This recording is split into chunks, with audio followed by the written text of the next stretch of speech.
And we are live. Good evening, everyone. Welcome to Holy Crap, the Vlogcast. A vlogcast that comes from a skeptical point of view to answer some of the questions of why. This vlogcast started as a combination of spite and the Streisand effect because any opportunity to go ahead and stick it to the man right where it hurts the most is where we would much rather be.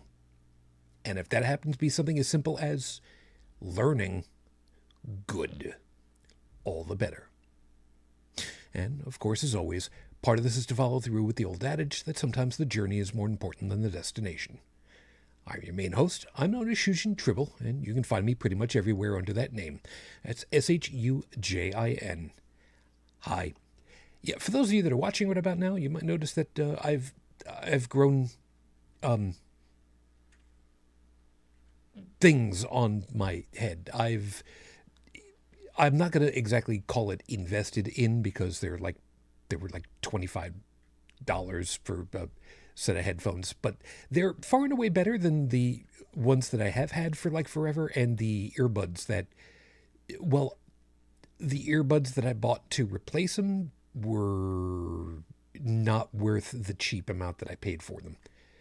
So, yeah, joy. I hate to say it, sometimes you really do get what you pay for. I should have learned that a long time ago, but be that as it may. The lineup is going to be as follows. From the Midwest of the U.S., where it is still blustery cold, Bridget Fitch, good evening, and happy Burness to you. Good evening. I'm very sad that David Lynch passed away. We've had a couple of notables. Yeah, but he was one of my favorite directors, filmmakers. I mean, his stuff was just so dark and surreal, and it didn't have to make sense. It wasn't supposed to. And from the left coast, where things are noticeably darker in the daylight hours, mainly because of particulate in the air. Io Cloud, good evening. Actually, the particulate has dissipated somewhat. They say we've got good air quality, but my lungs say otherwise. It's kind of foggy, smoggy, whatever in the distance, but it wasn't as bad as it was last week. Last week, I was just miserable. Yep. And before we get too far ahead, Io, you have something you want to sing, don't you? I do? I'm sorry. Who did I announce first? Oh, right. Bridget, Bridget, Bridget, Bridget, Bridget. Yoo-hoo! Bridget. Hi, y'all. See, she's just happy because she doesn't have to put up with me for 2 hours. Yeah, I've been there, done that. Yeah, I'm sorry. No, it's perfectly fine. You gotta understand, if the guys had not decided that they were going to go and take the highway to where one of them lives to go restaurant there, I would be eating at a restaurant right now, talking D&D and other stuff with two guys I've grown to care about. And yeah, I found out that the Afghan that I made for one of the guys' wife, she will not allow anyone else to touch it or use it. It is her blankie. Nice. Not even the cat. So I've actually asked her, do you want me to make one for the cat? So the cat feels like she's comfortable and loved too. She's thinking about it.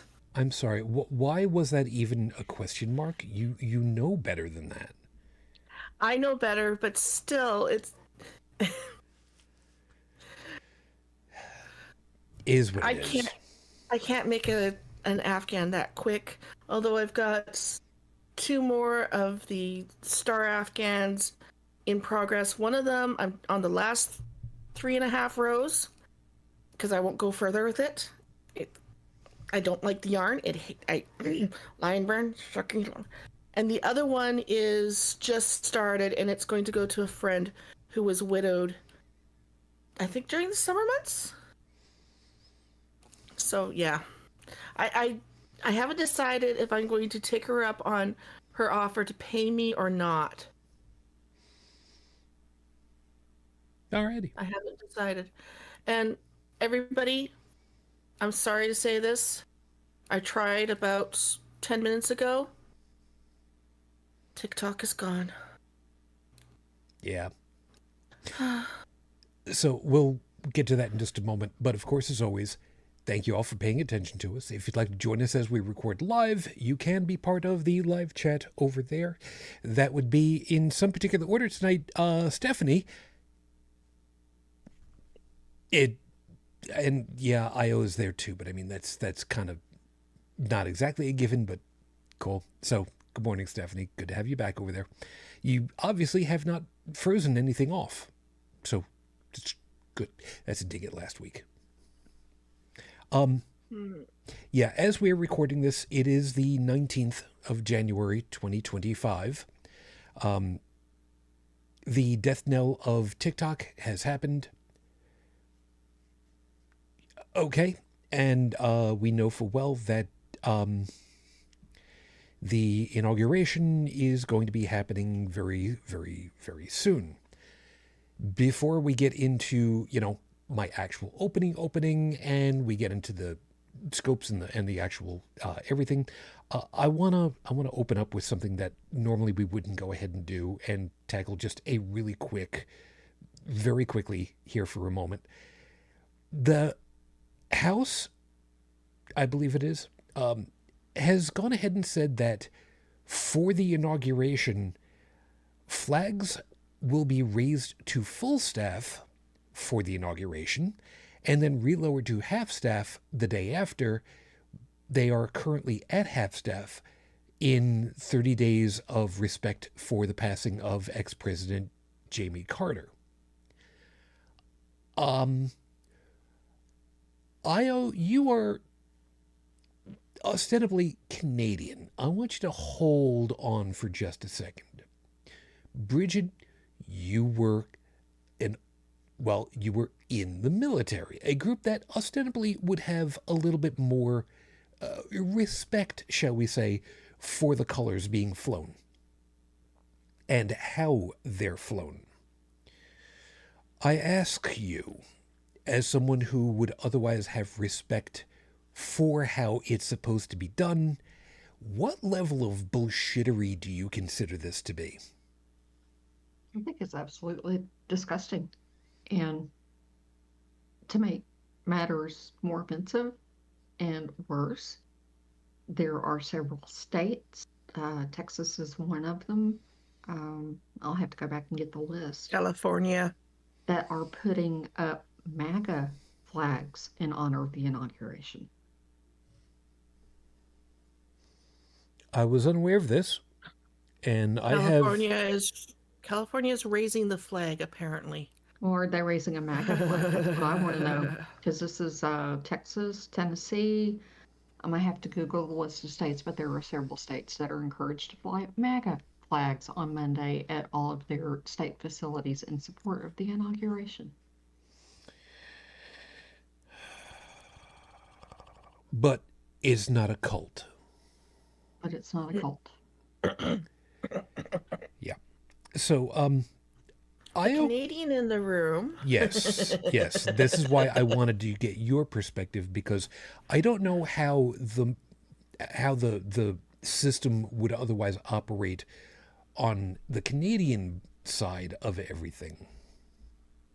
Well, Challenger exploded and every single school lowered their flags for at least 7 days. Some were longer, some were not, but at least 7 days. That was something. Princess Diana died. 7 days, a month, whatever. However long it was, I don't remember. Because this is 30 years ago. Oh boy. My head. I am certain that when Her Royal Majesty passed, the flags were lowered. When a premier of one of the provinces died, flags were lowered. when a prime minister died, flags were lowered.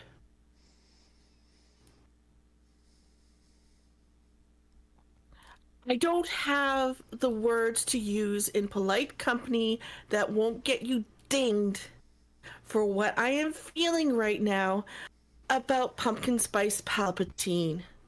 The felon of the United States is nothing but a tantruming toddler who really needs to have his nappy changed. Yeah. And that is as polite as I can get about the flag issue. Yeah. California apparently is raising their flags, which I'm like, Newsom, what? You don't like Trump. Why the hell are you letting it? But apparently we're raising their flags here. I've been driving around and I've been seeing flags at half-mast at non-government buildings, as well as government buildings, which I think is really, really respectful and shows a lot more patriotism than anything else I've seen lately. Yeah. Yeah. Patriotism and respect. Yeah, and for me, I think it's absolutely ludicrous at a level that I simply cannot describe. And forgive me for having my eyes closed for a minute. My contact lens is misbehaving on me.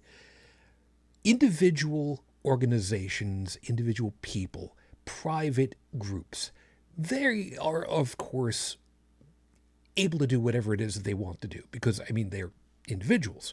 Those that are more inclined to follow, quote unquote, the flag code, they, I would expect, would simply follow the code and leave the flag at half-mast until the 30 days is over, period, end of story.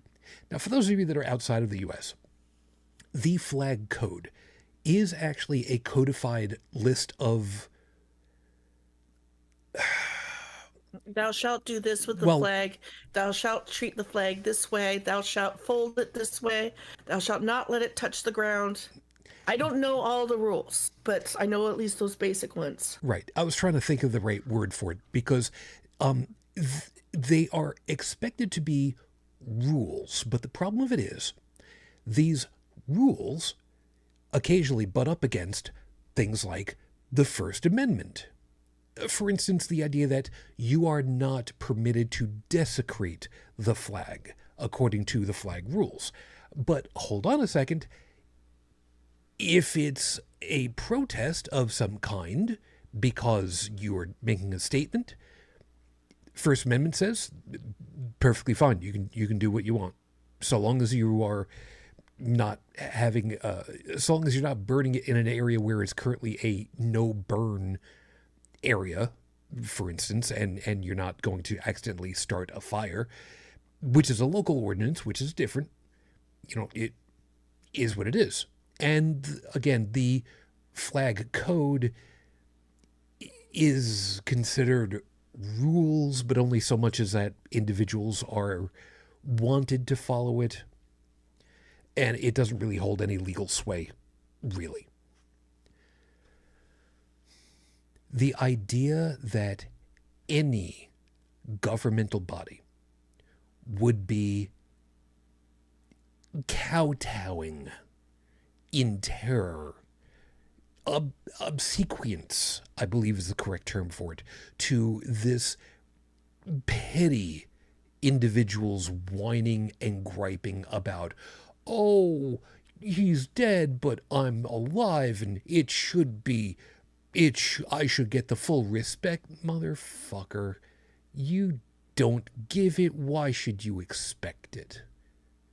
But that's me. The hell do I know? So if anybody's kind of feeling a little not understanding about the whole Americana thing, about the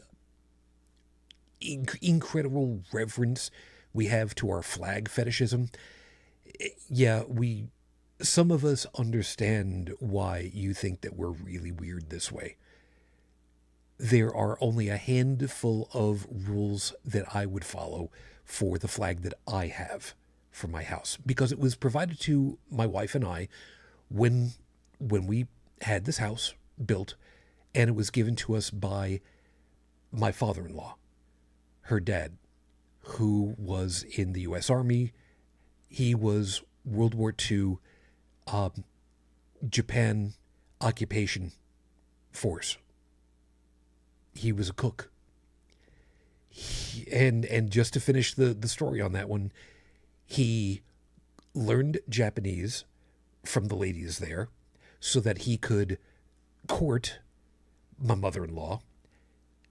And reminding you that this was post-World War II, they eloped. This was something you just don't do, especially considering that mom's side of the family was, well, they were land barons, for lack of a better way of putting it. And unfortunately, with the redistribution of everything, it left an incredibly bad taste in the family's mouth because, well, they no longer had stuff, and, well, she eloped. So that Can flag. I quote something? One sec. But that flag I have not flown in a very long time. But there are only a handful of things that I still would follow. I will not put it up in inclement weather. I will not leave it intentionally out in the dark. I do have a porch light that would illuminate it, even though it's not intended for it. And that if it were to ever become soiled and in such state that it would be disrespectful to fly it, I would have it destroyed properly and ceremonially. And for me, that's about all. I'm sorry, Io, go ahead. Yeah. About 20 years ago, one of the last times I ever spoke to my father in any way, shape, or form, he put on his Facebook a post, a specific meme about how people that burn the flag should be thrown in jail or better yet shot. You know, my father's American. So my reply was, America isn't easy. America has advanced citizenship. You gotta want it bad, because it's gonna put up a fight. It's gonna say, you want free speech? Let's see you acknowledge a man whose words make your blood boil, who's standing center stage and advocating at the top of his lungs that which you would spend a lifetime opposing at the top of yours. You want to claim this is the land of the free?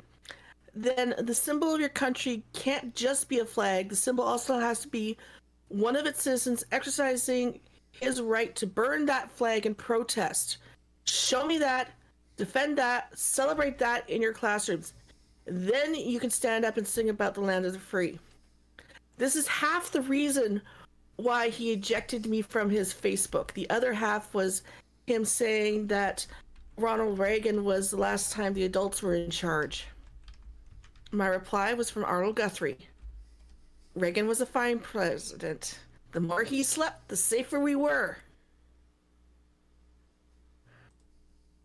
So, my opinion about the American flag, it should be at half-mast.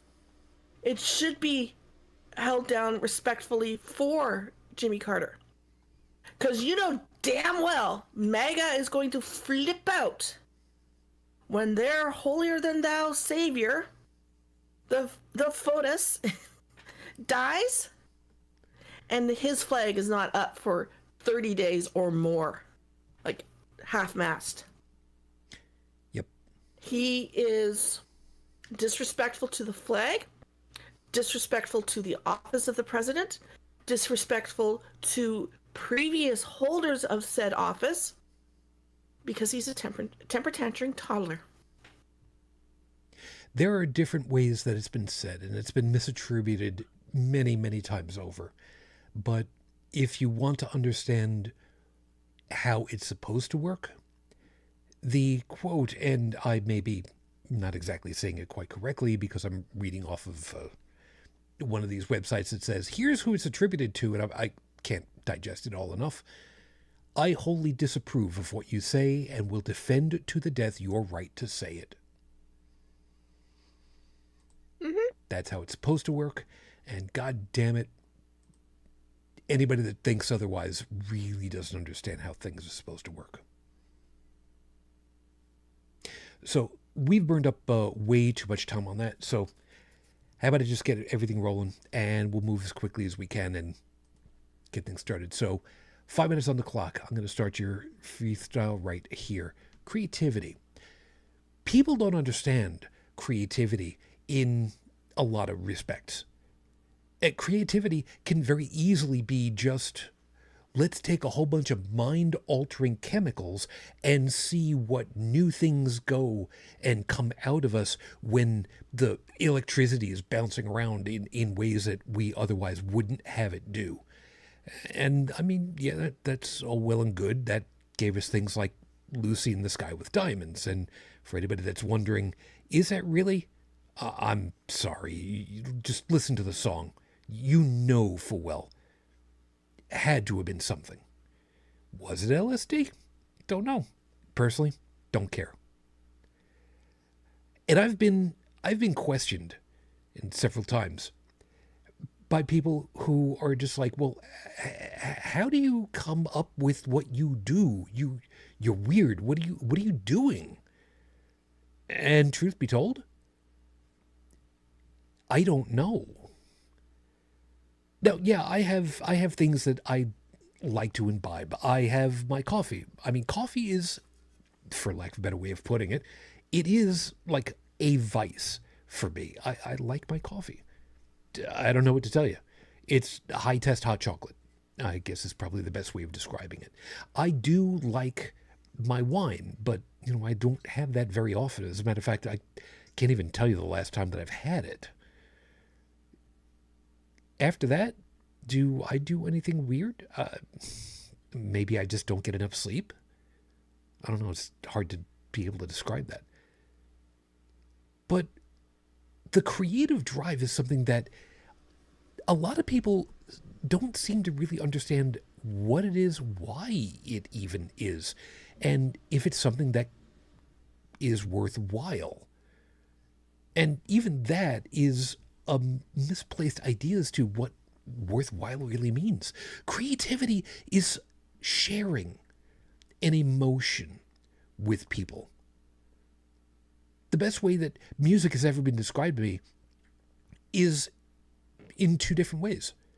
First off, if you can go literal decades without having heard a song, and then all of a sudden, there it is on the radio for you to hear, and you can sing every word, every note that goes along with that song after not having heard it for literal decades, that was a good song.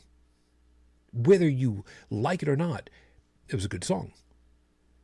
Now, I feel that way about American Pie. Granted, it's not been, decades since last I heard it, although I would really wish for it to be. I can't stand that damn song. But I recognize it as really good because of exactly that. It catches, and it evokes, and it makes you want to sing along. I don't, because I personally detest it. I find it pretentious as all get out, but be that as it may. For the same reason, another idea of it is art, no matter the form, its entire purpose is to evoke an emotional response from the consumer. So it could be a painting. It could be a film. It could be a photograph. It could be a drawing. It could be a song. There are so many different types of artistry that people just don't even think about. And the thing is, it's become a commodity. Where once it was just I want to do this just because I want people to enjoy what I do. I want to share what I do. Guys, check it out. I learned this chord progression, and I made a song that goes along with it. So here, let me get my guitar out. I'd love to show you this. let's go ahead and enjoy this moment together. How glorious a thing it is for someone to go ahead and say, look, I would like to share something that came from me, from some inspiration that I don't even recognize, and I want to share it with you and hope that it makes you feel good too. I try very hard for myself to be able to do that with all the different pieces that I do. And there's some that don't hit the way that I'd like them to, and that's just the nature of the beast. So when there are times where you have somebody who is of the creative sort, and they make word that they think that maybe, just maybe, it's not worth doing anymore, don't think it's because they want money or they want tips. They want to be recognized for giving something valuable, far more valuable than money. They want to be known for giving you an experience. So for any of you out there who have felt like you haven't done well enough, and sadly I have to say I'm one of them, thank you for doing what you do. It's appreciated. And some of us do actually feel something from what you do. So thanks. Let's move it along for the horrible scopes and get hopping over here. So for those of you that know your astrological sign, cool. Those of you that don't, you can do whatever the hell it is that you want to do. You flip a coin, rock, paper, scissors, I don't care. Or even better, you can get yourself one of those cool D12s with the squiggles on it and try to figure out what it is that it's supposed to be. Because if you memorize all those squiggles, cool, congratulations, you did something that I haven't. It's the way it works. If you want one of those D12s, you can always get in touch with the nice folks over there at Heart of the Game Fredonia. They'll be happy to sell you one, maybe even ship it to you, because maybe they can. I don't know. It depends as to where you are. That's Heart of the Game Fredonia. Hail, hail, Fredonia. Home of the Blue Devil. They haven't sent us a cease and desist letter yet, and I don't know where the Mimic is. I haven't asked recently. I don't want to know, but I have not heard anything out of Fredonia recently, so I'm assuming everything is okay. But then again, you know, everything was okay in the winter with the thing. So I guess we'll just kind of wait and see how that works out. Speaking of the snow and the winter and everything, happy holidays, everybody. Yeah, the time kind of got away from us. So it's only now that we're getting everyone their holiday food party at work. I know it's a little late, but better late than never, right? So the question's going to be, who's getting the really good stuff and who's getting grade school pizza slabs? So if you have any allergy restrictions, just know that we do our very best to completely ignore you, just like your real employer would. You're welcome. Aries, since we mentioned breakfast last week, we're getting you a catered breakfast station this week. And before you think it'll be super high-end with a crepe baker, a waffle chef, and a carving station, it's going to be a collaboration between IHOP and Arby's to serve you. So this week, remember how we warned you about Krampus before Christmas? This was your punishment. Do better next year. Taurus, for you, we have a fairly pedestrian-sounding pizza party, but it'll be anything but. Don Luis's Pasta and Pasto will be rolling up to your company with an honest-to-God wood-fired brick oven on the back of the trailer. You'll be the envy of every barbecue group with the tag-along smokers. So this week, right now, you're the only one who knows what the twist ending on this part will be. Keep this secret and you'll go places. That's my fault. I screwed that up. I only read what's on the script, folks. And no, that's exactly right. You did exactly right, and thank you. I'm sorry, Bridget. Normally I catch things like this and give him hell on Fridays, but I wasn't available.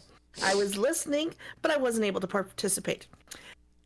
Gemini, you've seen kettle corn and deep fried turkey, right? Well, get ready for another fried delight as part of your intercorporate culture war. Fresh fried poutine. Poutine. How can you screw up with 3 ingredients? French fries, fresh cheese curds, and gravy. Just ask me. I can't find a good fresh poutine anywhere here in California. Fresh. Anyway, you've heard your Canadian compatriots rave about this mega calorie. You got a spelling mistake there. You've heard your Canadian compatriots rave about this mega calorie winter meal, but have been turned off by the ingredients. Trust us, there is no better time to indulge in this combination of freshly fried potato, piping hot beef gravy, and oh, so freshly made cheese curds. Potatoes, gravy, curds, potato, French fries, gravy, curds, French fries, gravy, curds. It's so simple. But even the best chefs around here screw it up. So this week, yes, curds, that's what Little Miss Muffet was eating. This is going to be an eye-opening experience for you. French fries, gravy, curds. French fries, gravy, curds. It's easy. It's so easy. What do? They make the gravy spicy. Like, really spicy. Or they put green stuff on it at random, and it's random green stuff.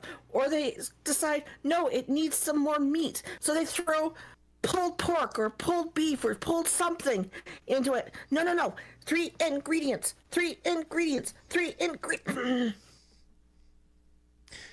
As an aside, by the way, I don't know if I posted it, but the Facebook account, the official Facebook account for Harvey's, sent off a little thing that said that they were going to be giving one free poutine to every American in congratulations for becoming the 11th province. Keep that in mind. Harvey's makes a hamburger a beautiful thing. Oh, they did. Cancer Moonchild, unlike everyone else, you won't have to be eating your breakfast at the office. I apparently need to slow down a little bit. Unlike everyone else, you won't have to eat on your break at the office because you'll be having an actual properly rented event hall with full staff catering for you to enjoy. Yes, you'll have to get up to walk through the buffet to get what you want, but the selections will be amazing. Salmon, a carving station with roast beef, glasses of shrimp cocktail, and even a dessert table with mini cheesecakes. So this week, have you updated your resume lately? You might want to. No reason at all. No, everything's fine. Everything's fine. Leah, some might think this is a cheap way out for your company, but in all honesty, it's more expensive. You're not getting a catered lunch or a special dinner. You're getting what everyone actually wanted, as voted on in a secret ballot, an extra day off. So this week, take Wednesday off. It'll give you a 2 days off, 2 days on, 1 day off, 2 days on, 2 days off week. And who knows? If it works for you, and if you ask nicely, maybe you can work 4 10-hour days instead of 5 8s. Yeah, 10-hour days. That messes with people. Because you work the 4 days in a row, and then you catch up on your sleep that you've missed. Yeah, I used to do 410s, but that was also overnight graveyard, so yay, weekends. Love it. Virgo, we're not even going to try to describe what your holiday food fest is going to be because there's something more than special in the works. Your food will pale in the presence of fabled and famed chocolatier Amory Guichon. And yes, you will be able to eat whatever he's built at the end of the party. So this week, if you haven't stocked up on injectable insulin yet, do it before the party. You will need it. For those of you that are wondering, Amory is otherwise known as, quote, the chocolate guy. I feel called out. I wasn't intentionally thinking about you for that one, but if the injector fits. Mm-hmm. Libra, we don't know what's sadder, the fact that someone decided this was a good idea or that someone in finance approved it. If we told you your catered food was going to be a burger buffet, you'd think it was going to be great, right?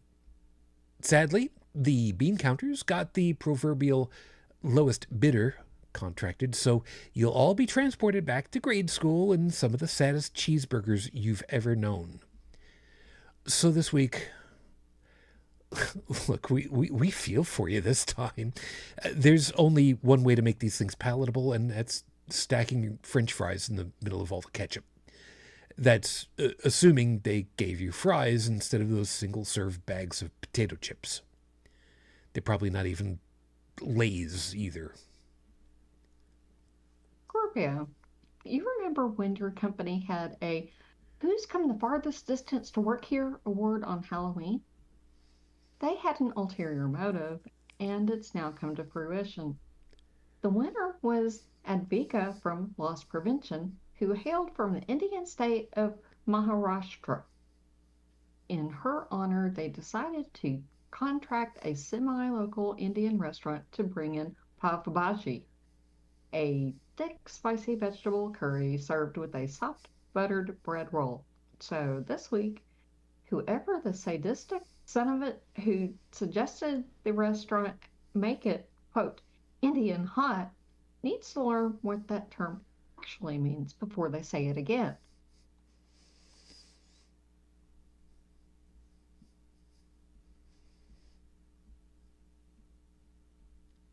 Io. I was just remembering this one Indian wedding I was at, and boy, lots of food, but I was breathing fire. Oh, yeah. They were smart.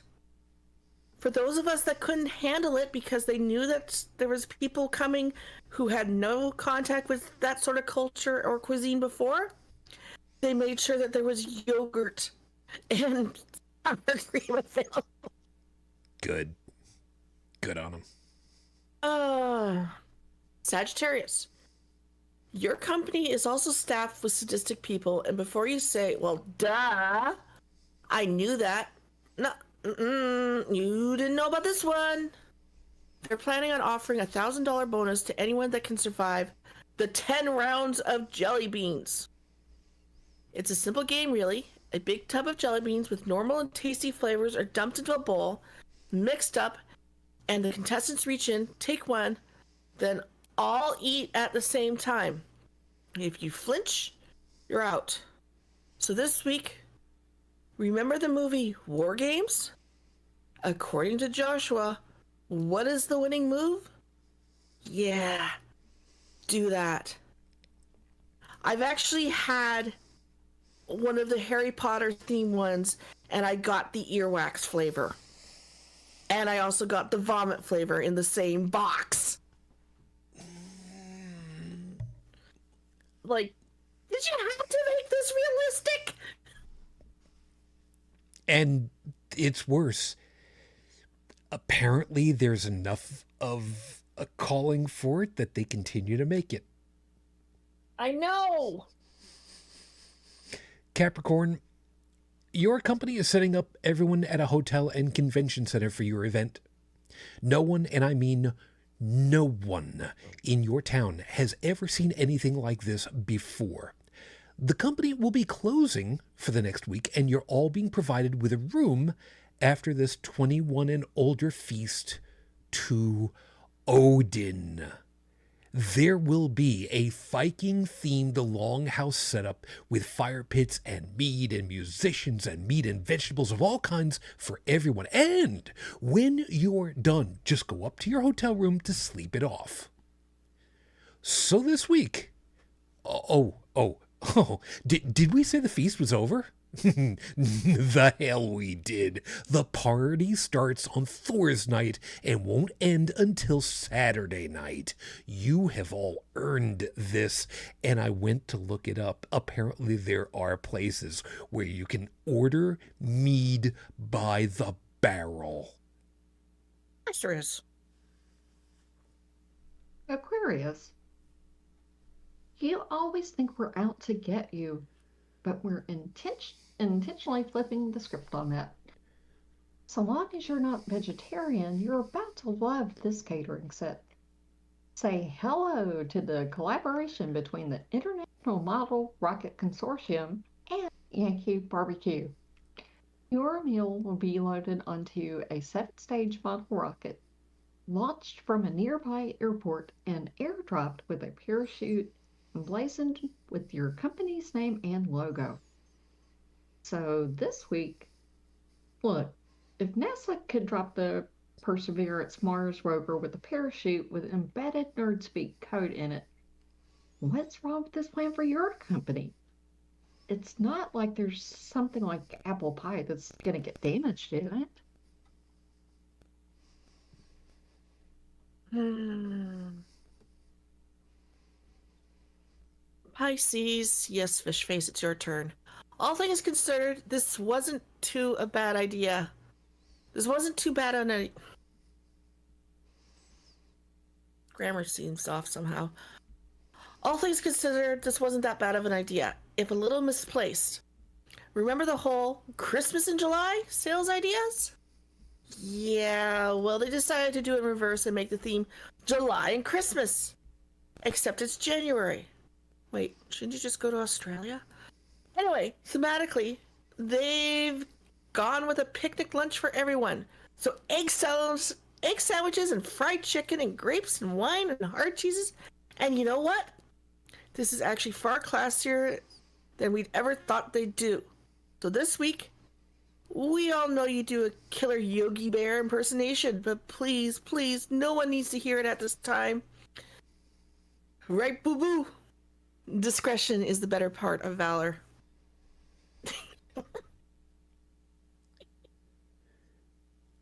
She did this to me last night, too. And she had the perfect out.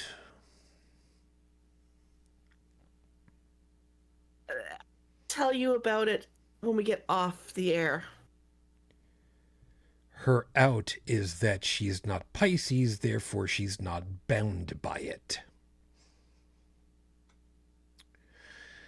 Those are your horrible scopes for this week. Remember, if you like what you got, don't care. Of course, if you would like something nicer or naughtier for yourself or someone else's sign, you can ask, because vanity is one of my usual choices of currency. Although, if you'd like to literally bribe me with actual currency, you can do that at the coffee page. Coffee.com/Icarus the Lunar Guard. I'll have these posted online at the end of the week as usual.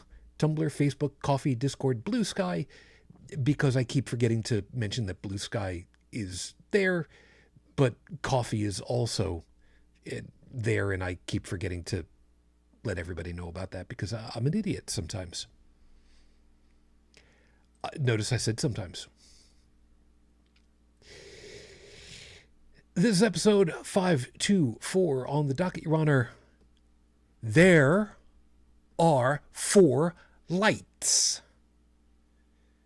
And for those of you that don't speak nerd, there's an episode of Star Trek Next Generation where Captain Picard has been captured by the Cardassians and he is being tortured. He is being conditioned. He is being told... Gaslit. Yeah. And he's been told, just tell me that there are 5 lights behind me and I can let you go free. I can reduce the torture that's going on with you. He's starved. He is without water. He is. And as he's finally being led away, because there is finally an agreement with the Federation, he finally turns to his captor, who is portrayed deliciously, by the way, by, and I've forgotten what the hell his name is off the top of my head. He finally screams at him, there are 4 lights, finally basically spitting in his face and saying, yeah, you failed. I'm not going to tell you that there are 5 when there aren't. Except he says to the Starfleet officers that there were 5 lights because he started to hallucinate the 5th light. So this week we're going to talk through, and we might not do as much discussion about the pieces that we're going to get to, but we are going to make sure that everybody has an idea. We're going to try to discuss and give a list of different news outlets and news accounts and reporting accounts and journalist accounts that we can follow for the upcoming election circuit. Because there are a number of quote-unquote journals of record that we can no longer trust. And it pains me to have to say that. But here we are, dealing with the second time an administration in this country is going to go ahead and say, well, we just want to believe our alternative facts. For anybody that remembers, that was literally day 1. That was literally day 1 with Sean Spicer claiming that alternative facts were a thing. And before we get too far into it, Bridget, please forgive me. I'm going to steal a little piece of your thunder on this one. Sean Spicer, fuck you.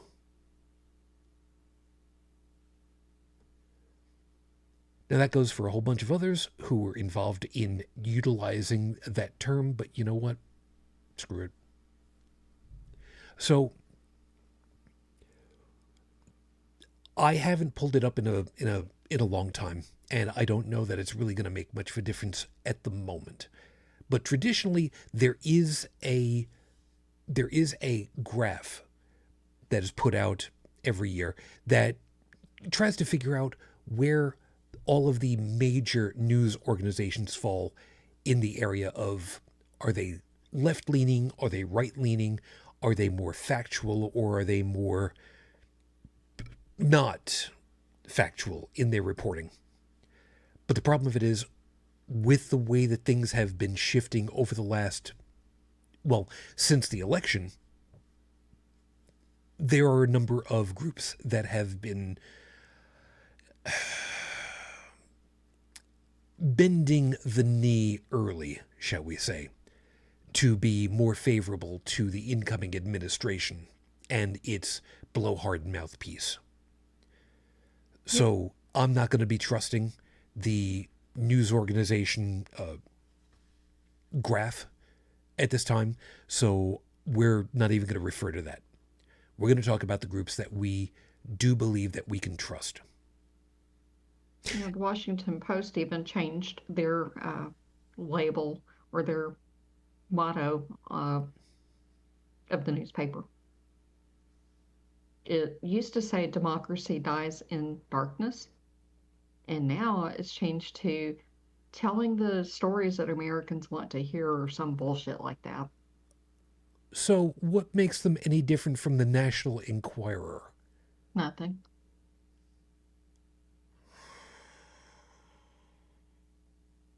And I hear that CBS is going to go ahead and settle that lawsuit and pay Trump, that he was saying that Kamala Harris was, treated more favorably than him because of the interview with 60 Minutes and all that. So I give up on mainstream media sources in this country, That all being of them. that being the case, then we need to hit on one in particular that has traditionally been one of the biggest and best holdouts for good journalistic integrity and truthfulness, with as little sway left or right as one would hope for. Even though I do believe that they would lean a little bit more left than right, NPR. They've even capitulated. Yeah. And that hurts. That hurts me on a level I cannot even begin to describe, because they have been one of the greatest holdouts in my mind, where they I have truly believed that NPR was one of the great bastions of just holding out, because they're not, quote unquote, commercial in nature. Yes, they have their money that comes through from grants and whatnot from organizations, and they do name them. And but they don't do, quote unquote, advertising like some of these others do. We don't have we don't have a Walter Cronkite anymore. And God, I wish we did. Because for those that are too young to remember, and I don't remember him well enough firsthand, Walter Cronkite he was on CBS for like his career, wasn't he? I believe so. Walter Cronkite was the national news anchor. But what he reported, what he read off, was as close to just the facts as possible in a lot of respects. If you heard it coming from Walter Cronkite's lips, it was a fact. It just was. And it was trusted because of that. If you want to see what kind of personality he was and how much he tried to hold it together, watch the movie Apollo 13 and watch him as he was reporting when 13 was finally returning to Earth. It was impressive for me to watch that very specifically, because somebody whose career was trying to be as impartial, impassioned as possible, basically breaking down on air, that doesn't happen. We don't have anybody like that anymore. No one that we can trust. I mean, there have been a few that we thought that we could for a number of years, but sooner or later it comes out that they had not exactly the highest of journalistic integrity, which hurts, because then who the hell do you trust? So I found Cronkite and his professionalism about the Kennedy assassination, as well as reporting about the Apollo 13 flight malfunction. yeah, I found videos on YouTube. So thank you to whoever put these up, because they're in multiple places. Without people putting up these archives, they wouldn't be there for research. They wouldn't be there for somebody like me to just go, oh, here. yeah, he was good people. Now, NPR has turned the tide against being neutral, being a good source of information. And the proof of it is V from Under the Desk News. She was asked to come on one or two NPR programs in the last couple of weeks about TikTok. And instead of treating her like the broadcaster with credentials that she is, they treated her, oh, you're just an influencer. And they cut a lot of what she said out. She is such a good reporter that she was taking notes about what she was saying and what they were asking her. And I've linked that too. So NPR can no longer be trusted.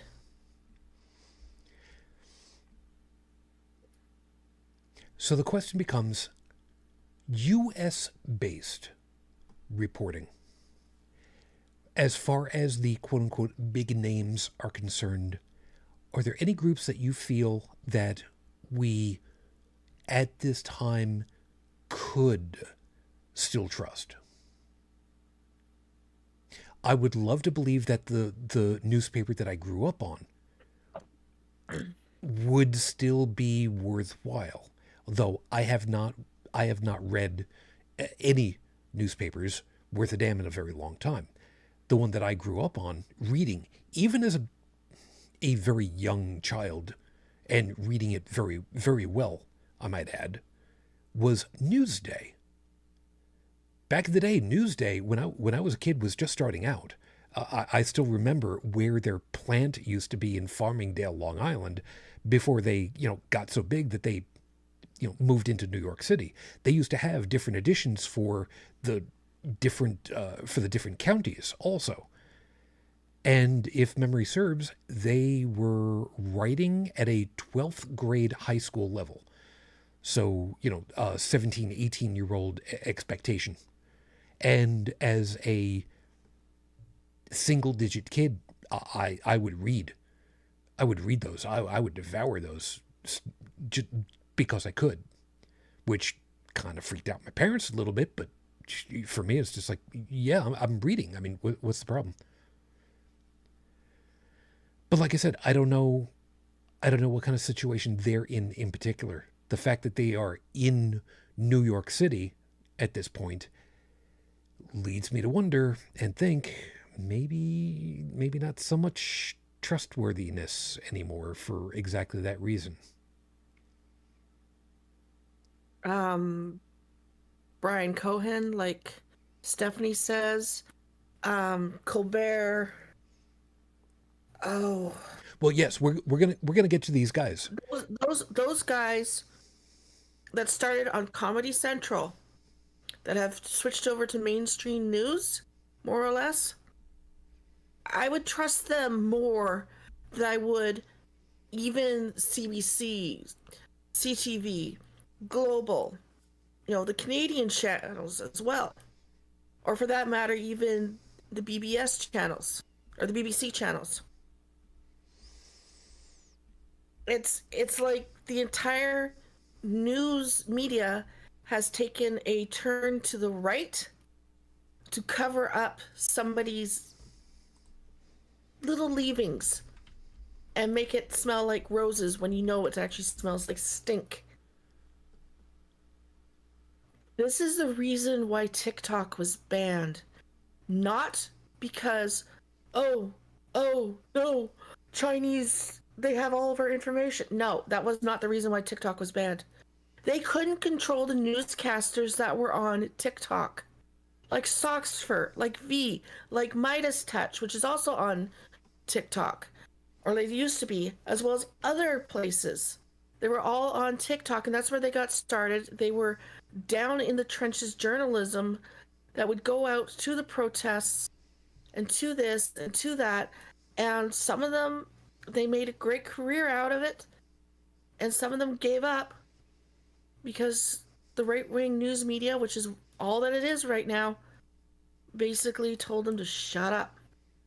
And because they couldn't shut up everyone, they banned TikTok. It is a constitutional crisis because TikTok is banned. Millions of Americans have had their voices shut, their voices silenced, and that infringes on their First Amendment rights. I was going to say, well, if you think we have First Amendment rights, then you're deluded. We don't have them. We're supposed to. but we don't. And this is where it gets really sticky. I was going to get to the more individualized, the smaller groups after, but since you kind of opened the door on this, let's deal with part of the overriding thing about this. TikTok has had problematic questions about it for years. If it's actually because of any particular style of group or whatnot, I can't speak to. And the biggest particulars that I can remember having heard about was because of the Chinese government tie-in with it all. How much of that is real versus something that's semi-manufactured? Probably if Tech were here, he'd be able to give us a far better overview because he knows the cybersecurity side hell of a lot better than any of us. But unfortunately, he's dealing with other things tonight. So, be that as it may. Well, I don't know that much about TikTok in general, but what I can say is after Monday, we have no right to free speech anymore. And a lot of our media outlets are already capitulating in advance. There is a tendency in several countries that are quote unquote democracy that are starting to turn hard right. You have people like Musk that is meddling in all these other countries, and he has threatened to buy TikTok. He's also talking about buying Intel and some other companies to consolidate his power. But I can tell you that with the confirmation of Hegseth, now if there's an order given to shoot people who are protesting, Hegseth will give it, and he will expect it to be followed. And whatever you do, say, and can say will be held against you, and you have no recourse. That's where we're at. And if people don't want to believe it, you're being very naive. This democracy is dead come Monday at noon, or what was left of it. Part of the problem with it all also is that it can be very well and very easily argued that closing a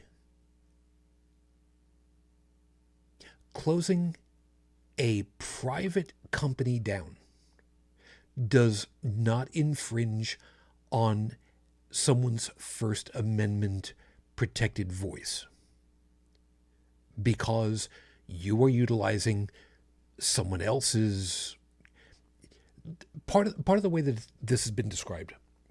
If you are using somebody else's cork board to put up your message, it's whoever owns the cork board is the one providing the location for your voice. If they take the cork board down, your voice hasn't been removed, just the location that you've been using. You still have your voice. You can put up your message wherever you want. It's just that this corkboard is no longer available to you. When that corkboard, however, is effectively the voice of the general populace, well, that's a whole other legal question now, isn't it? Yeah, and I can tell you that all of the steps that are being taken Monday is not to benefit us as a country, it's to have us infighting and divided. And this is all to benefit Russia and China in their goals for their imperialism. This is being allowed to happen by design. Now, why we would want to further Russia's goals and China's goals, I have no idea. But here we are. Because if you can win a war without firing a single shot, it's far preferable than fighting the war at all. But I don't think it's going to get us out of war. I mean, why in the hell would people go along with trying to destroy the EU? But Musk wants to do it for reasons. Because Putin wants to do it for reasons. Mm-hmm. So I guess we're going to help him. Now, Stephanie has pointed out that TikTok is only banned in the U.S. Right. You can get software that gives you an IP in another country via VPN systems, of course. Fair warning, however, there have been some VPN software groups who have been, let's say, unscrupulous. Which ones? I do not know off the top of my head, and it would be wrong for us to go ahead and name names because that's going to run us into problems. But caveat emptor, of course, as always. For those of you that don't speak hieroglyphic, it loosely translates to you get what you pay for. Yeah. It doesn't really, but I mean, you get the idea. I have a Canadian TikTok account. I haven't checked to see if it's up and running because the phone that uses it is having issues. It's not willing to connect to Wi-Fi, and everything that I would use would be on Wi-Fi. Yes, it's an iPhone. It's an XS or something, about the 11, so a 2019, 2020 phone. But it's also on my iPad. That account's also on my iPad. I haven't checked to see if that account's dead. Because I'm in the United States, but it's a Canadian account. And the TikTok program is Canadian. How do I know this? Because there's no shop in Canada. There's no TikTok shop. So if I can't access the TikTok shop in Canada, I should be able to access whatever. If I can't access TikTok through that account, then I know that I can't access it at all. Might be able to, might not. It's still, they want to control what Americans see and hear, and that's one of the first ways of controlling your country. Control the information that gets out to the masses. Yep.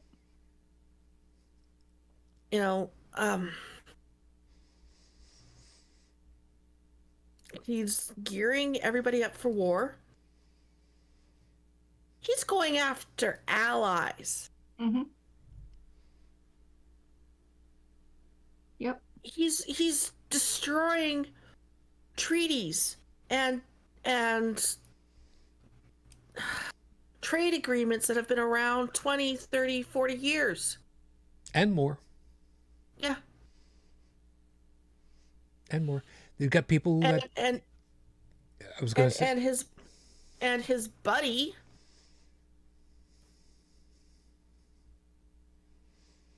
They call it the shots. He's got money. Hold on. We're having a little bit of a network issue, so give us a couple of seconds for IO to get back in here. Try me one more time, hon. Yeah. Okay, so network thing is going on at the moment. All right, we'll see. We'll see what we got. What I was going to say, though, is that one of the biggest problems that's also going on isn't just the idea that some of these people are working on the dissemination of disinformation, because it's exactly what it is going to be going on. But there are others who are also working at downplaying and getting rid of areas that would help with identifying disinformation, for learning how to properly advocate for good information.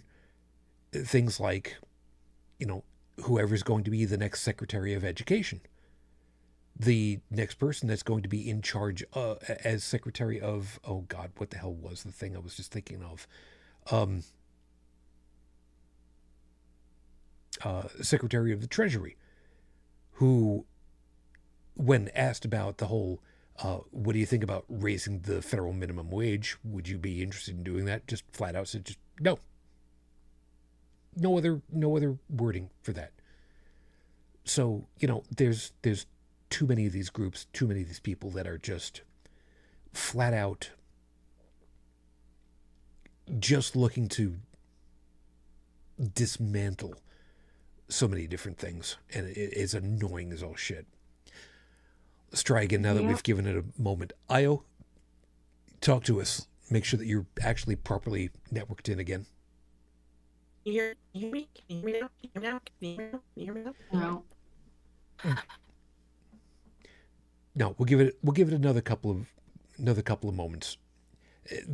Hey, I know in Indiana, we have brand new laws that, are effective. Kids that are in high school are now no longer subject to, some of the labor rules that would, prohibit them from working overnight hours and interfering with their schoolwork and things like that. Yeah. So, they can work whatever hours. And, there's also new rules. We had exceptions on the abortion restrictions in cases of rape and incest up to like 8 weeks or 10 weeks, something like that. But now, if a woman is raped and she wants that exception, she has to have a sworn affidavit and go to the police first, and they can arrest her for 2.5 years if they think that she's committing perjury. And if she does happen to be able to terminate her pregnancy, it cannot be with medical means. Medicinal means. You can't have like a medical abortion. It would have to be surgical. So mifepristone is out even in cases of rape and incest where otherwise it would be okay to have an abortion. Yeah, this is the generation of women that have a choice about whether they even want to be pregnant. Not just because they've got the birth control pill, but they've got the pill to stop a pregnancy. A pill to stop a pregnancy. Do you know how big of a miracle that is? Anyway, what I was ranting about, let's hope this lasts. Yeah, you good now. President Musk is the one pulling the shots because the Republicans are following the golden rule. Dem that's got the gold makes the rules. Just like CEOs getting special numbers to call if they feel in danger. Regular people won't have access to that, but multimillionaire Nepo babies will. Mm-hmm. And I was wrong earlier, Susan, when I told you that President Biden didn't warn us about oligarchs in so many words. I actually went back and looked at a transcript of his speech, and that's exactly what he called them. Yep. Called them oligarchs. Yeah. So if you want to, I know that you said you didn't listen to the, speech, but there's a transcript that's up now at whitehouse.gov. It may not be there Monday, but it's there now. Yeah. Let's also just take a real quick moment to recognize that between the election and the inauguration, there has been no protest or attempted takeover of the rotunda by the party that did not get elected. But there has been protests by the people because they have a right to protest. Yes. There was news reports about it today that there was protests. I've even made a kitty hat because FOTUS did say Oh, there she goes again. Yep. eight, We get 8 years ago that was a lot of knitters. okay. That's gonna have to wait just a couple of seconds. Lost you again. Okay, so we'll give it a couple of seconds. I've got the Discord audio entirely muted for the moment. So if you want to keep trying to talk through IO when you're actually properly back in, I'll pull you back in. The thing that's absolutely just killing me about this whole damn thing is that we want to have journalists, we want to have reporters, we want to have people who are actually documenting what's going on. And there are a handful of groups that we believed we could trust before. And some of the bigger name ones had always been, up there at the top. BBC, oddly enough, Al Jazeera, USA Today was pretty good, not exceptional, but pretty good. The Associated Press, Reuters, Wall Street Journal, had traditionally been like up there as bastions. Would really love to be able to trust them, but it's going to be exceptionally difficult now. So at this time, we're not going to recommend any of these organizations in particular. However, the group that we're going to hit on next, we kind of opened up the path on this just a little bit. Io, go ahead, try to talk to me here. Let's see how you're doing.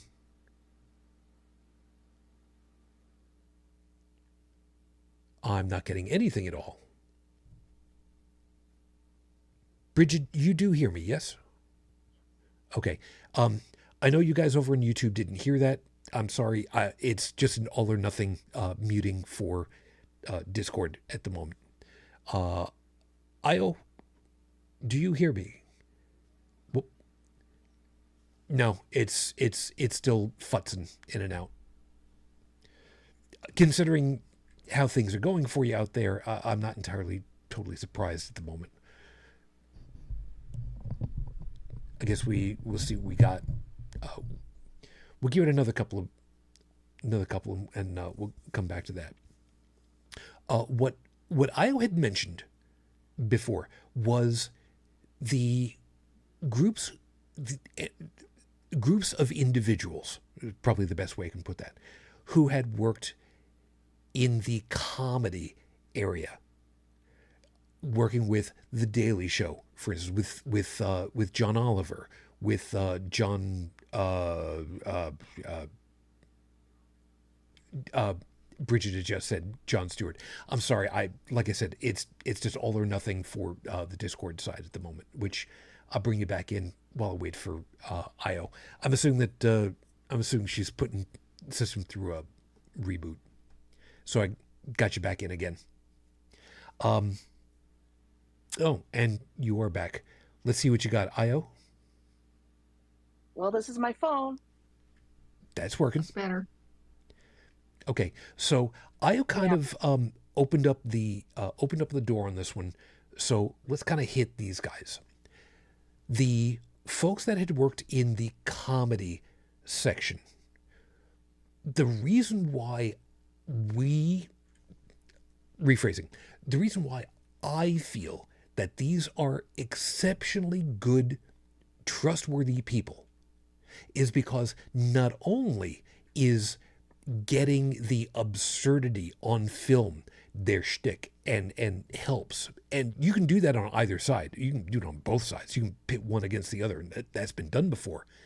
But the most important part for these folks is that they be goddamn smart, informed, and know the topic before they go in there. And how refreshing stuff like that really is.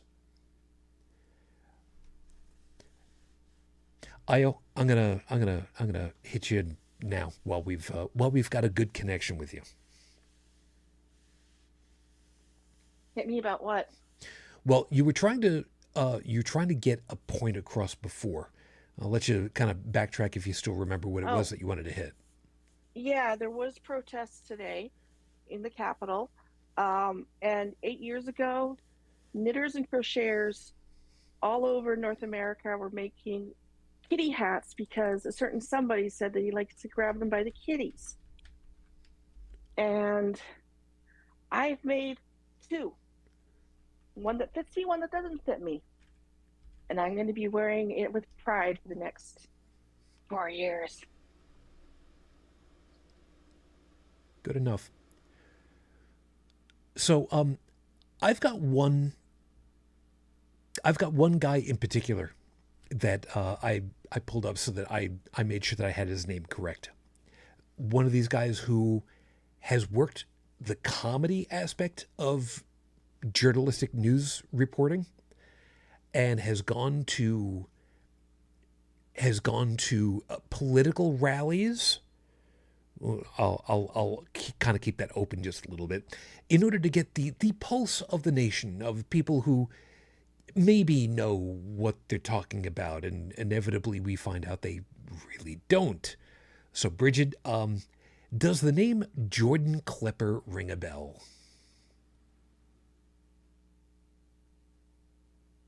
I don't know who that is. He's worked the circuit with oh crap, I'm trying to remember which wait a minute. Which group was he with? Let's see. The Daily Show. Okay. He had been working with, and he's Jordan Klepper Fingers the Pulse is the thing that he typically ends up being associated with. So he would go out to, like I described, carnival atmosphered political campaign stops. That's code word enough for everybody. Is he the one that would troll people? Oh, massively. Okay, yes. I know who you're talking about now. Yeah, he's... Yeah, I think I've seen some of his stuff too, where he's trolling the MAGAs to show exactly how ill-educated they are. Yeah, going ahead and telling somebody, yeah, we have all kinds of respect for women like crazy in this country, don't we? Yes, we do. Yeah. So let's go ahead and talk about your your T-shirt over here. And the guy starts laughing, and it's just like, it's a thing about dissing on the current president, and on the backside of it, the guy goes ahead and he's just like, yeah, let's go ahead and see the backside of it. And on the back it has written really big letters, Trump that bitch. And Jordan's fake laughing with him. It's just we completely miss the irony of this whole affair, don't we? It's just like, because of course we have respect for women in this country. I mean, so Well, yeah. I ended up breaking down and buying a t-shirt that I'm probably gonna wear a lot until I get holes in it, or somebody beats the hell out of me. And it just says, "We told you so." Yeah. I did end up going with that shirt. I need that shirt. I also need the shirt about women's rights and how we're still fighting for them.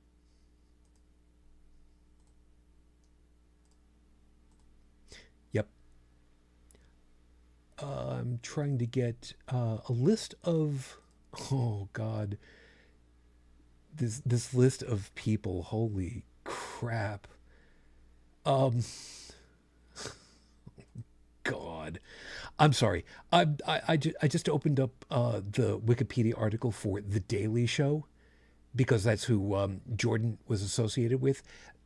The list of people from The Daily Show itself is just a who's who of people that I feel strongly that I could trust for real real explanations, real reporting on what's going on, even if it's in the comedic way.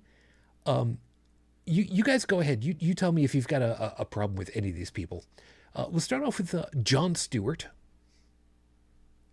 I wish he'd run for POTUS. Yeah, but he's also said he knows He better. won't. Yeah, Yeah, because he he won't. knows better. John Oliver. Yep. He may look like Zazu. He may talk like Zazu, but at the very least, he's as annoying as Zazu. But at least he's honest, or at the very least, he is on TV. Seems that way. Trevor Noah. Wow. Trevor. So far, 3 for 3. Yeah. Trevor was born, by the way, in Johannesburg, South Africa. And his approach of trying to understand the American public was from a standpoint that, I mean, he grew up in South Africa, an area of the world where apartheid was still a thing for quite a number of years. He was born in '84, and I do not remember when apartheid was finally, quote unquote, officially legally ended. Which, I mean, all well and good, but as we know here in the United States, just because you've got the Emancipation Proclamation doesn't mean that things are all suddenly all nice, good. So he had quite the way of looking at stuff, and good there. And one of the other names that I come away with, and I'm just like, wow, Ronnie Chang. And I may be mispronouncing his last name because he's Malaysian. So I don't know if I'm correctly pronouncing it. I do believe that I'm pronouncing it the way that he does. So I think I got it right. Ronnie is one of those guys, again, Comedy Central, The Daily Show. He does look Asian. So when he goes out there and he wants to, get a feel for how people are about, quote unquote, the others, who might have similar skin tones, but definitely different eye descriptions. Yeah, it's amazing how much people will be uncomfortable. And the ones who don't know what the hell they're talking about, who misidentify him in various different ways, like, which country are you from? And, I mean, yeah, he's born in Malaysia, but you'd be surprised how many people will go ahead and say that he's from, amongst other places, Korea. Because they can. Found stuff about apartheid in South Africa. The end of our apartheid began in 1990, but it wasn't until 96 when the new constitution was enacted, 2 years after Nelson Mandela became president. So, yeah, about 50 years of apartheid, and then officially 50 years of apartheid, and then it wasn't until 96 that it was officially ended. Yeah, so he the new was. constitution. Yeah, Trevor Noah actually describes himself as being a child born from an illegal marriage. So he was actually illegal to be born and living in the country he was born in. Because his mother was black, his dad was white.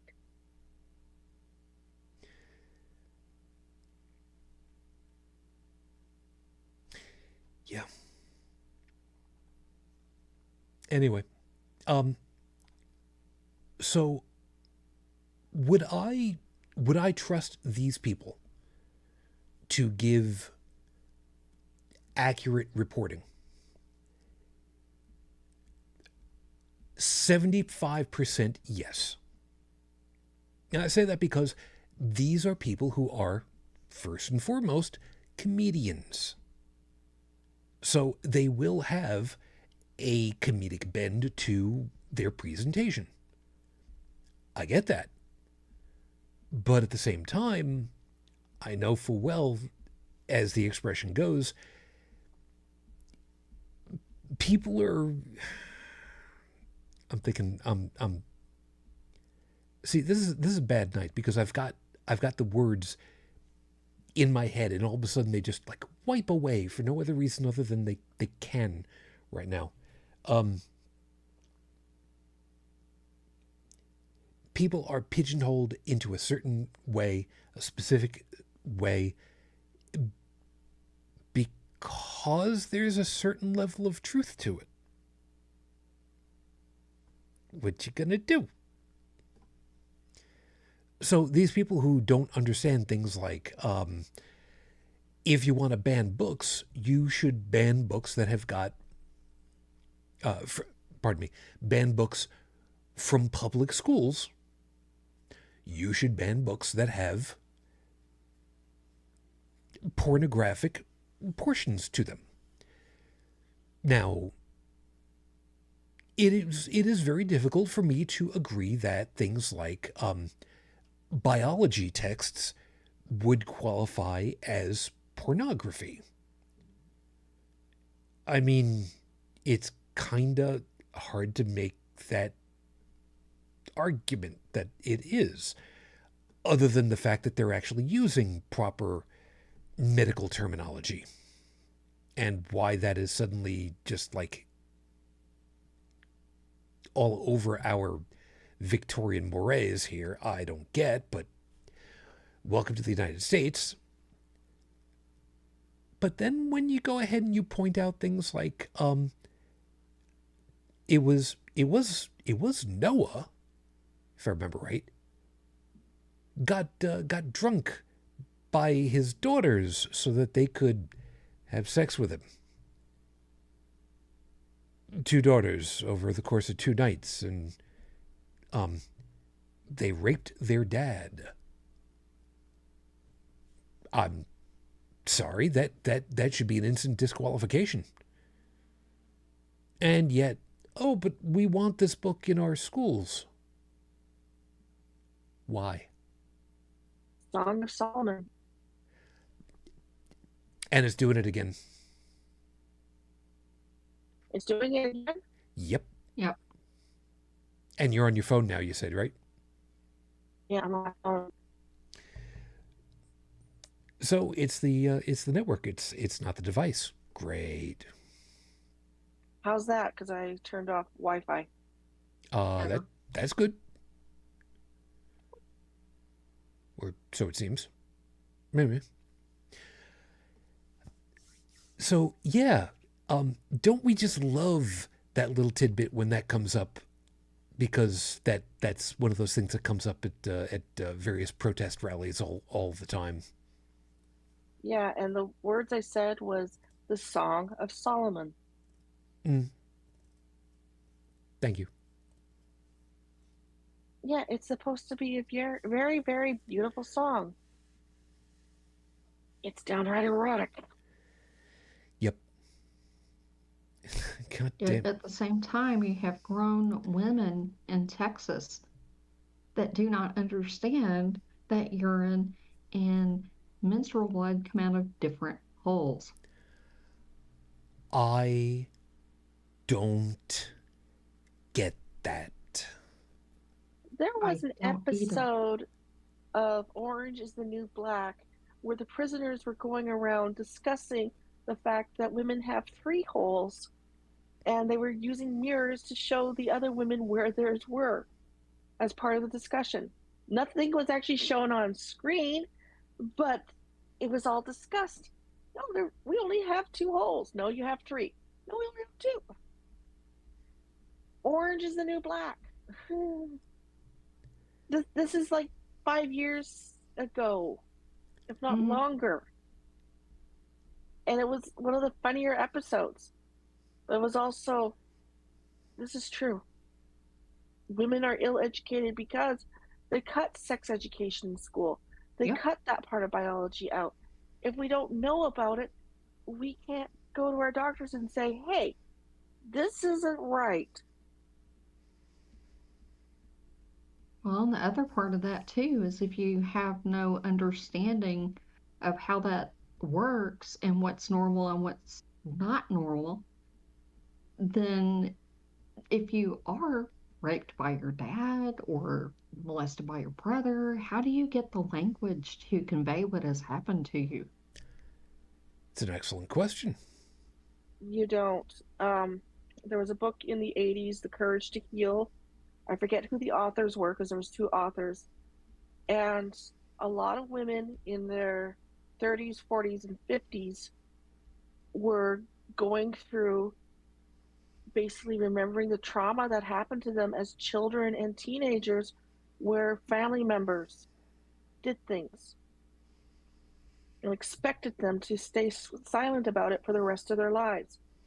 And as grown adult women, they couldn't handle the memories coming back because it wasn't just the memories, it was also the emotions and the physical body memories. Physical body memories are the worst because you can feel the person touching you and you can't stop it. You have to go through the memory in order to get it to be gone. But sometimes it doesn't happen on the first time. It could be 5, 10 times later. Basically, PTSD for women. And people might wonder why we've got the question in courts every once in a while, can you show me on the doll where they touched you? Mm-hmm. Because that's exactly right. If you don't have the vocabulary, for whatever reason, what the hell are you supposed to do? If you don't have the words to explain, what are you supposed to do? And of course, back on TikTok, there was a lot of women explaining to each other that this procedure done by OB-GYNs is not supposed to be painful. But it's painful because they're taught that women don't have nerves in that area. Or, no, sweetie, that was a consent violation by the doctor. Or, no, sweetie, he should have explained to you before he even started what he was doing. It's no wonder women don't like going to OB-GYNs. So, the groups that, for news reporting, that we've liked, like I said, those that came through because of Jon Stewart and the shows that he's been part of, and where it's kind of, I don't want to say fractured out from there, but I mean spin-offs, if you will, because each of these individual people have been incredibly well informed. They are smart as all get out. They've got great recall. I mean, an opportunity to go ahead and have somebody say, well, when do you think America was last great? Just after the, when they put pen to paper, ink to paper, and signed the Declaration of Independence. So, except for that whole, slavery thing, America was great. Oh, well, yeah, I mean, of course, and the civil rights. I mean, yes, and suffrage. Well, no, we don't want anybody to suffer. Oh my God.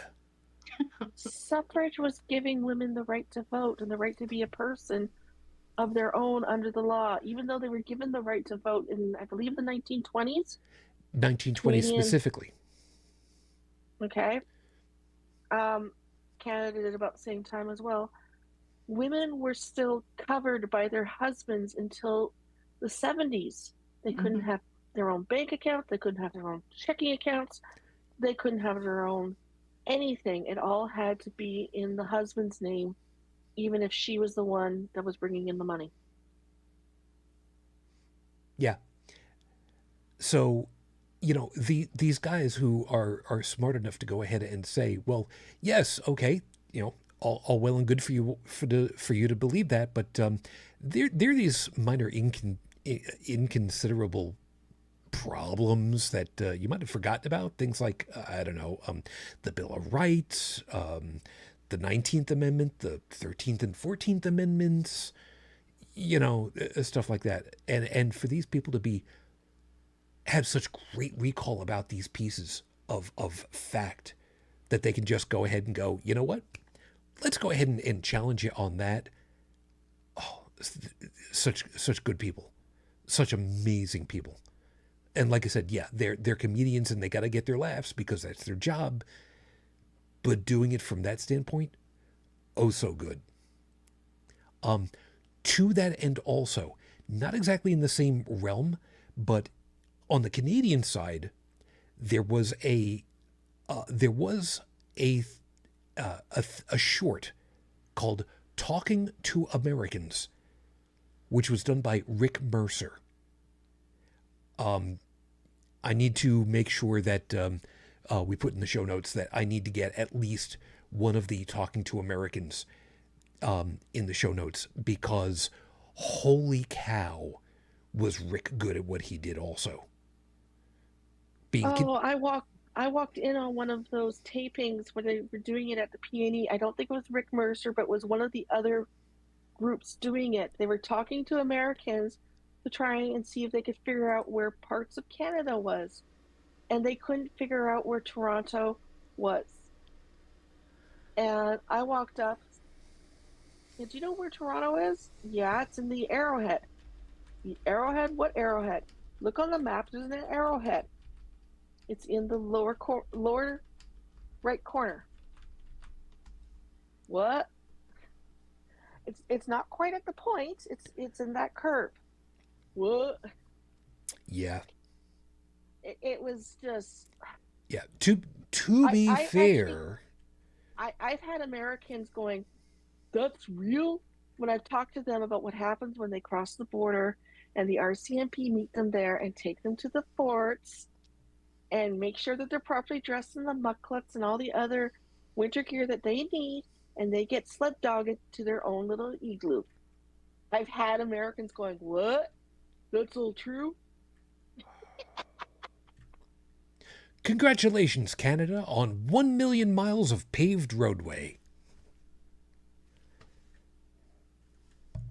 Hey, I was just trying to see how far I could take it at one point.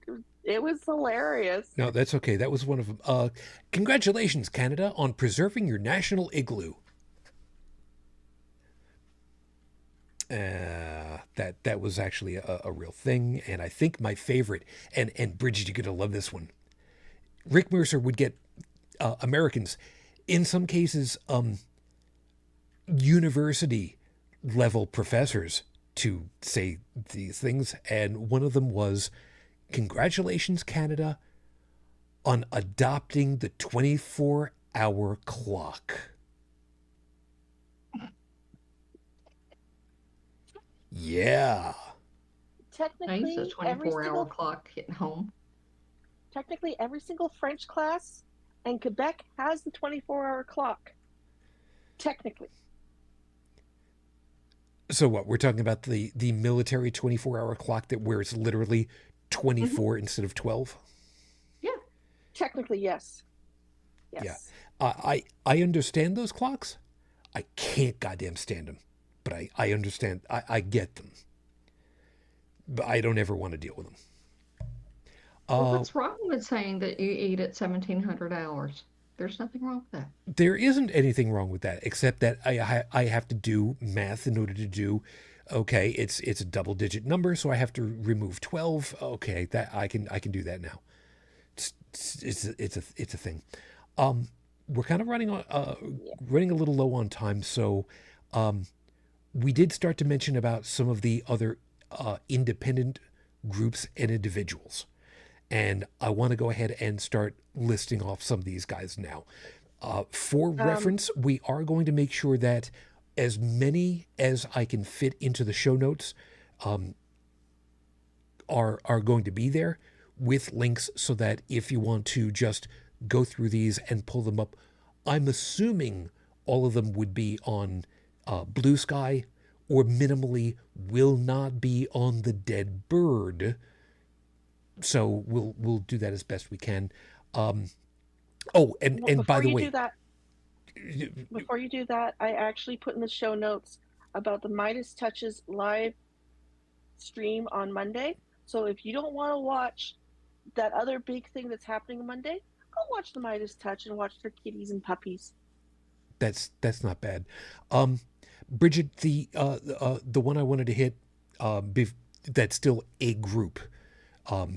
Before we kind of get into the smaller groups, because I think that you would recognize this one better than I would. ProPublica. Mm-hmm. I will admit, the two podcasts that I specifically listen to still in the atheist circles are Scathing Atheist and Cognitive Dissonance. Even though I keep feeling like why should I even continue bother going when these guys are doing what they're doing? But Cognitive Dissonance, the episode that I'm currently listening to, they have made very specific mention to ProPublica, and I don't know them nearly as well as most others. What do you know, or if at all anything? They're an independent news organization that is based on research and fact.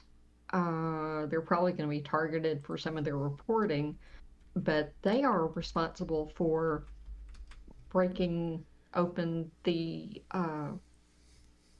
deaths of the women who have died in, states with abortion bans that could have been prevented medically, and doctors refuse to act.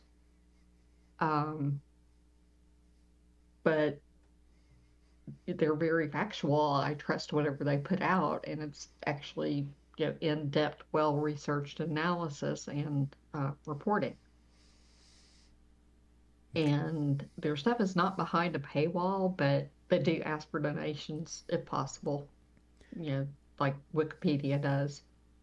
Yeah. And it's... yes. I also read ProPublica occasionally. Not often enough, but I do read it. And I sort of trust it. But for Canadian news, the Tyee, and even though it's supposed to be satire, the Beaverton, because sometimes satire is a little too close to the truth. Yeah, Babylon Bee for that reason. I'm not going to list Babylon Bee for... Oh, and the Onion. I mean... yeah. I'm not going to list them this time out for exactly the reason that I'm trying to get to the ones that are to be trusted for correct information. We know full well that the Onion and the Babylon Bee are intentionally satire.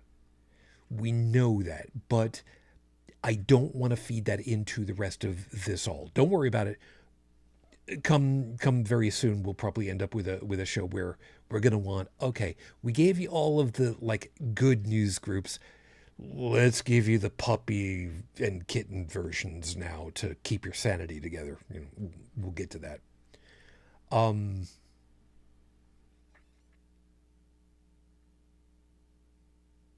going to need you guys to kind of help me out on this one already. Meidas Touch was already mentioned. Did you put a link in the show notes for them? Or just a listing for them? Of course, okay. Of course. Okay. I've also put the image in your personal Discord, as well as in the general chat, the image of what they're doing on Monday. Okay. We need to make sure that stuff is over in hours here. Yeah, I did. We don't... I did. okay. I did. Okay. That was the first place I did it. Okay. I forget which group he's with, and I forget how to pronounce his name, but what the hell was his name? Singe? Oh God, I forget what the hell his name was. Uh, uh, God, I forgot which group he even was with. You know what? Let that one go because I can't remember which group it was. Just put him in the show notes. If I well, the problem is I've forgotten what his name is. It's a non traditional name, and the group that he's with was like a 3-letter combination,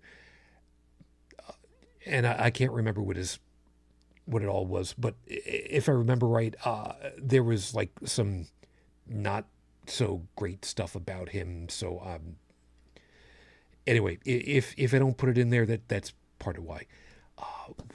Which other? Oh, okay. Bridget, I know for well there were a couple of individuals that you very very much liked. Bo.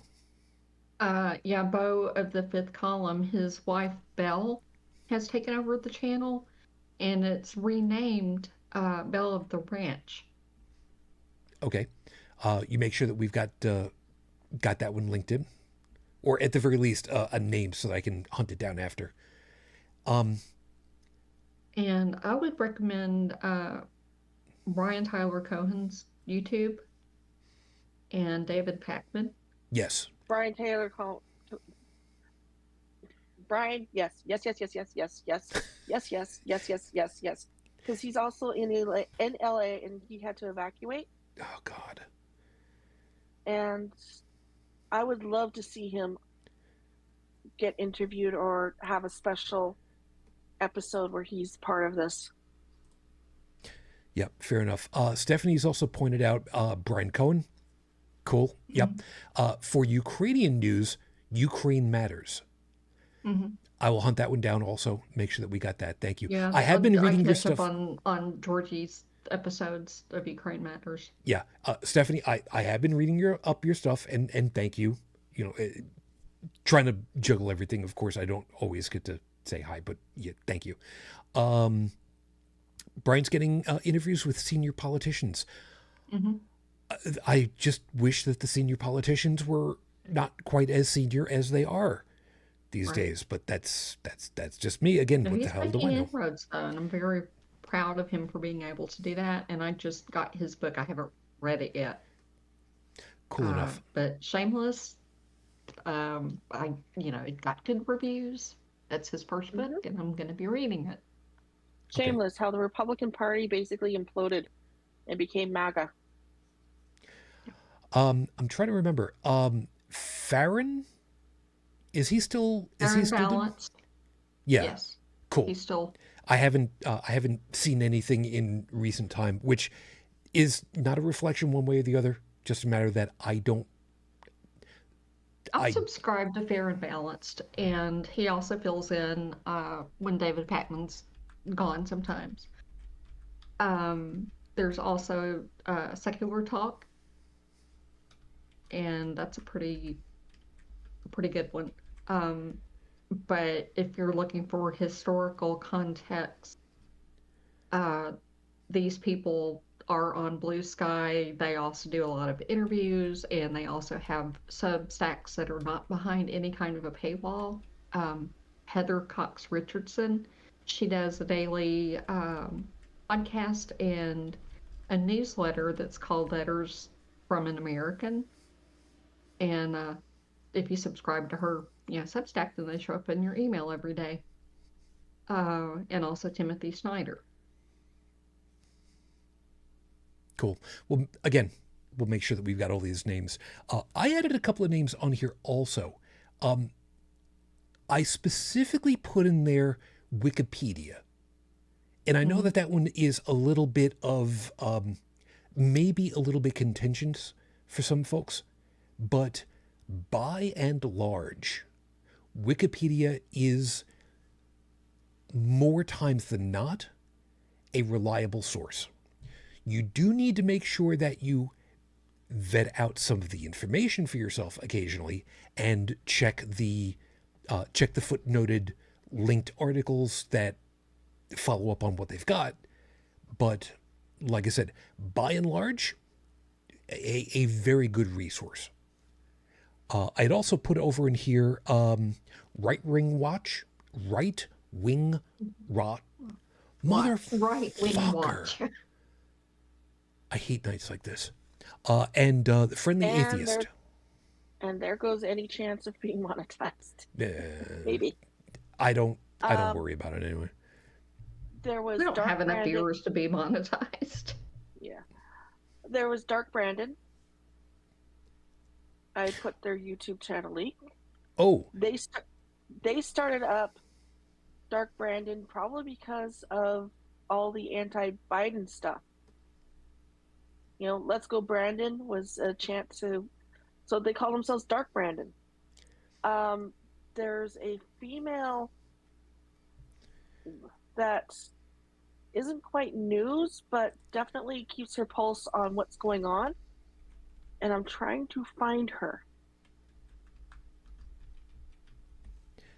yeah. There were a couple of other individuals also, and I'm just adding right now to the grouping Brooklyn Dad. I think that's who it was. I've forgotten off the top of my head. I'm trying to remember some of these accounts without actually loading up. Yeah, an angry staffer, of course. Okay, yeah, we gotta Under the Desk News, Socks Fur, those two will hand you the news in ways that are palatable. There we go. Again, you guys can kind of help me out on this one. I'm trying to think of who else, especially Blue Skies, who, you know what? I'm going to make mention to him, but I'm not going to add him to the list over here because not news, but someone who has shown themselves to be an incredibly outspoken ally. D. Snyder from Twisted Sister. He is on Blue Sky. You have to remember, it's D. Snyder, Snider. I keep wanting to spell it with the Y instead of an I, and it keeps coming up, and it's like, no, there's no such person. How the? Oh, right, yeah. The Shujin Tribble account has had some interaction with him a couple of times. He's seemed like a nice guy. He is smart. And when it came time for somebody to go up there and speak to the Senate during the whole thing with censoring of music, he went up there. He had his denim jacket on. He looked all the rocker, and he sat down.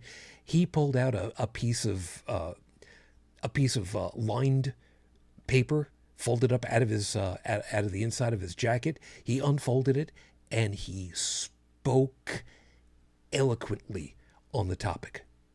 Completely blew everybody out of the water because they thought that it was just going to be a pushover. It's like, nuh-uh, I know my shit. Nice guy. Really, really fun, nice guy. And the times when he's had people who have been like all kinds of yelly screamy at him and just being bigots and whatnot, and he's just like, you do realize that you're talking to somebody who is Jewish and you appreciated and loved so much for the protest music where we were sticking it to the man who was dressing up in women's clothing, and you enjoyed the shit out of that. You do realize that, right? I mean, he loves shredding these people, man. I love watching it. So, D, Long Islander to Long Islander, man. Thank you.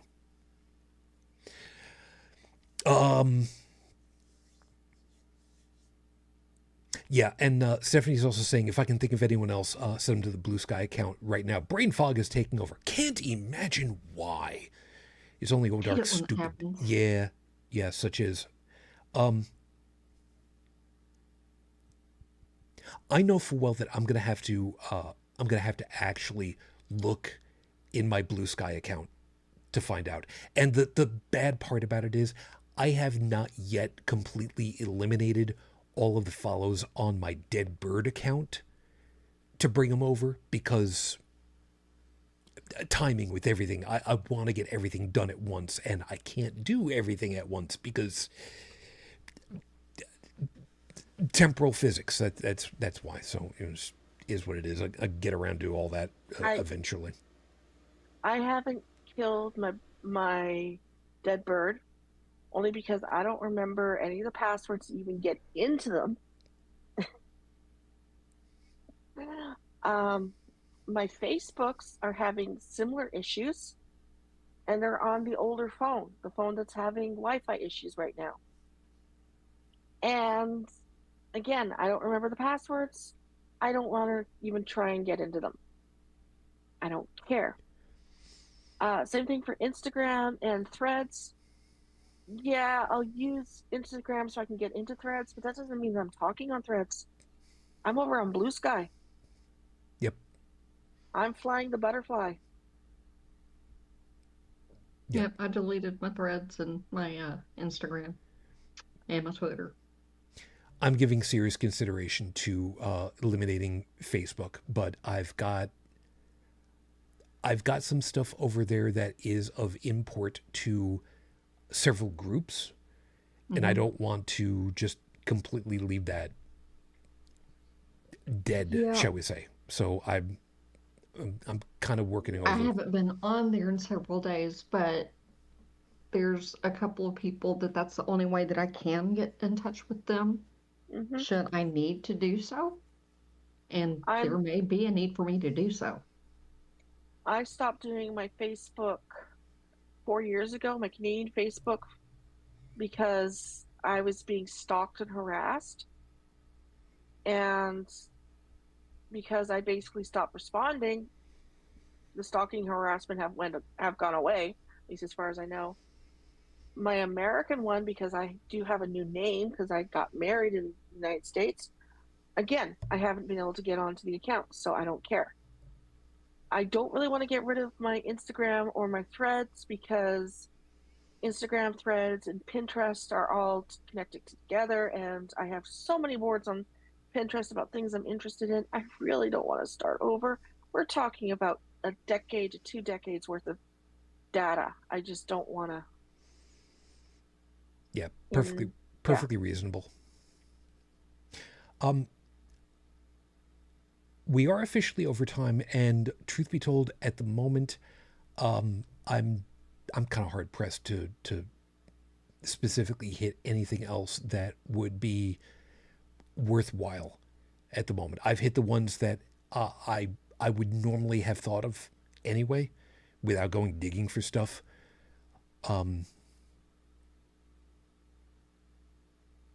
You know what?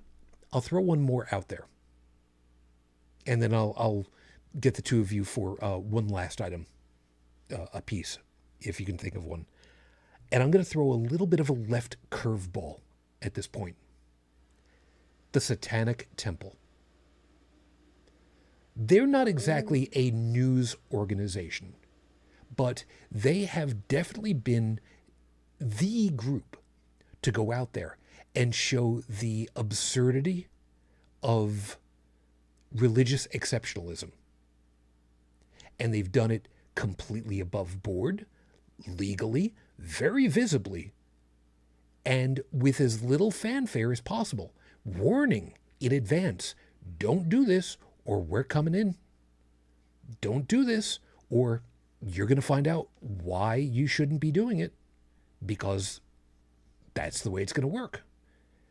And sometimes just giving the warning of what they're going to do is enough to get them to stop doing what it is they're going to do. But if some group wants to go ahead and tout out First Amendment, we've got a thing for this religious stuff, and they're just like, you open the door, thank you, we're here now. And then suddenly there's all hell breaking loose, if you'll pardon the expression. And if nothing else, just the opportunity to find out when the next Samuel Alito's mother's abortion center is going to open, the better. Because they will put out news reports or opening announcements for exactly that. And I could not be more tickled to have that. You forgot one thing. I'm sure I've forgotten many things. ACLU. Good point. Very good point. And not only that, but they should be supported as much as possible, because they're trying to make sure that Americans, whether citizens or not, have the freedoms that are supposedly enshrined in the Constitution and all the amendments. Yep. To that end, I'm also adding the Freedom from Religion Foundation, because they work hand in hand a lot of time. So, yeah, thank you on that one. Bridget, you got one last one? I don't. I'm afraid that some of these organizations are going to be targeted Oh, we know full well that because, they likely will because be. of this new law that they're pushing to be able to declare some nonprofits as terrorist organizations. We know that's going to happen. Mm-hmm. Anybody that doesn't suckle at the phallic inversion of the FOTUS, if they aren't suckling on that, they're going to get attacked. Mm-hmm.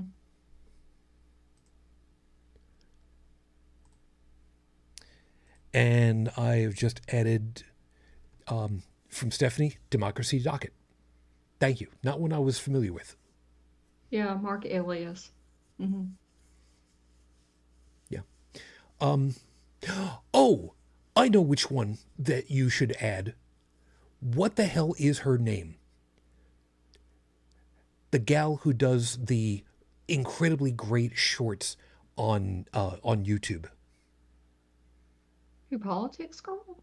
That's the one. I didn't remember. Yes, she's Canadian. No She's shit? Canadian. Yeah, she's Canadian. She moved down to the States. I believe she's got her American citizenship now.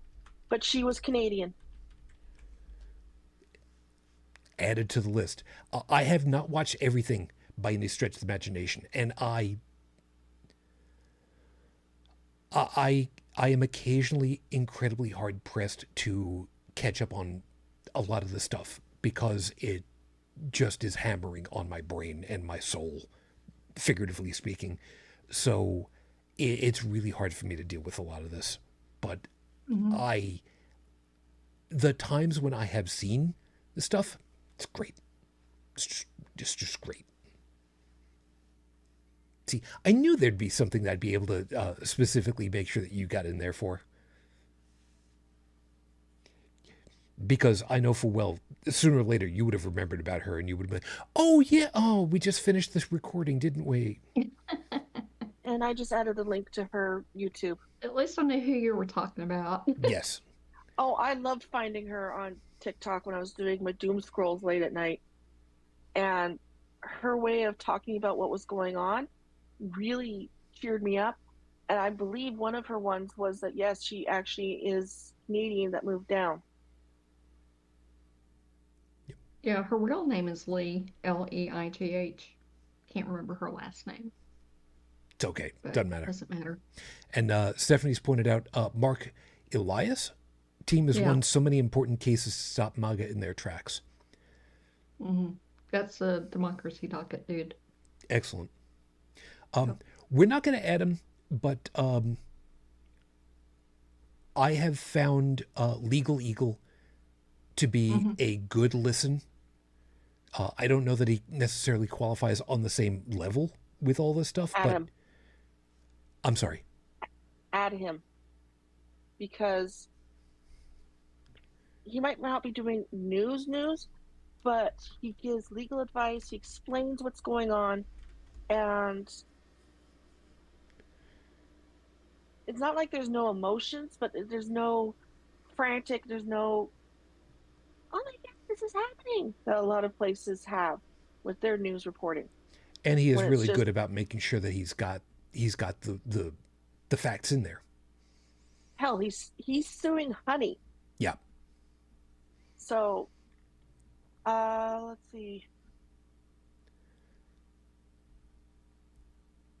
If you've got one more, yeah, we'll just one more.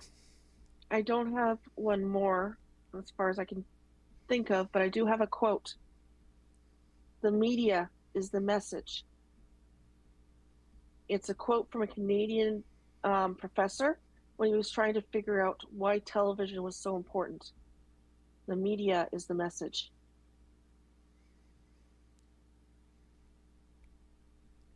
Yes, it's on one of the shorts. I'll see if I can try it, find it.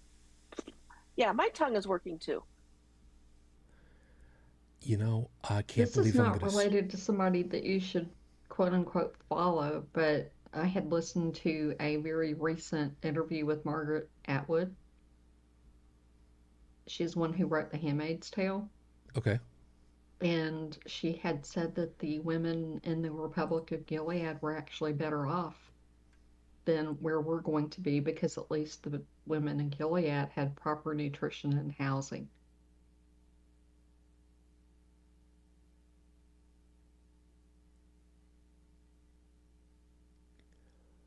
Yeah, they did. They had proper nutrition and housing in order to give birth to the healthy babies of the commanders and other men that they were assigned to.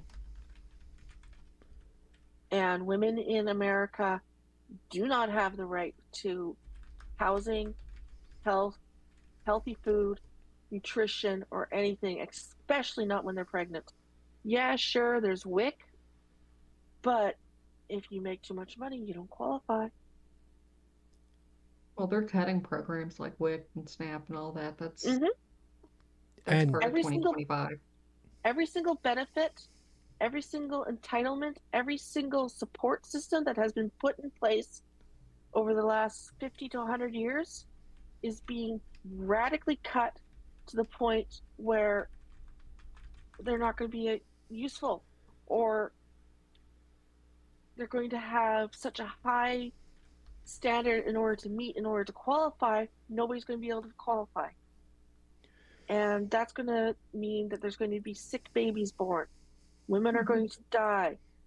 Children are going to die because they can't get their vaccinations they need. They can't get the medical treatment they need. Mothers while pregnant are going to have issues with gestational diabetes, preeclampsia, HELLP syndrome, HELLP, and other syndromes.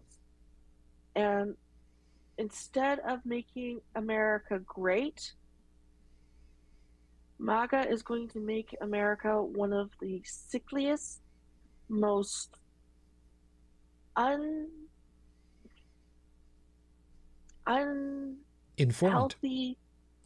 uninformed, ill-educated countries of the world. Yeah. In fact, it will probably drop all the way down past a lot of the third world countries when it comes to education and more. And what scares me is apparently the sweeps are already happening for immigrants, whether you're legal or not, and they don't care. Yeah, we used to have a, saying down south, well, thank God for Mississippi. Because, Mississippi's at the bottom of everything. I'm not going to put her on the list, but I'm going to mention her because I just suddenly thought, how cool would it be if we were to be able to get on for a show? Katie Porter. Oh, I would love to have her. And her white chalkboard. Let me see what I can do, because I'm in the district beside where she is or was, and I got a certificate of recognition from my congressman for protesting and for helping get a park for the Latino community in this area. So let me see. Maybe I can send an official invite. We would like to bring her on because of how awesome and how much her whiteboard meant to all of us. Yeah. That is effectively what it comes down to. I'm going to give. I'm not going to make this like my ending, because we do have to get out of here in a couple of moments. But as an aside to everything, I get these wonderful ideas of, cool, wouldn't it be cool if we were to get blah, on the show to talk about whatever. And what about getting blah? I think these things. I've got these wonderful inspirations, and then I just I become terrified enough that I just don't try. And I'm terribly sorry for that. I would like to be able to do so much more, but I just end up just being terrified in my own skin to even try. So some of the stuff, some of the times when I've said, wouldn't it be great to try to do this, and I've not been able to follow up with it. I'm sorry, and part of that just kind of spirals out because it's like, why can't I even try to do that? I must not be doing anything worthwhile because, well, if you're terrified about just asking somebody, what the hell? And then it just spirals out of control. And I believe executive, what the hell is the term for it? Executive dysfunction. And oh boy, do I have it. But I also have the idea of, you know what? If you're going to do it, make the leap. Do a leap of faith. What's the worst that's going to happen? They're going to either say no, or there's going to be silence back from them because one of their underlings said, no, we're not going to pass this up.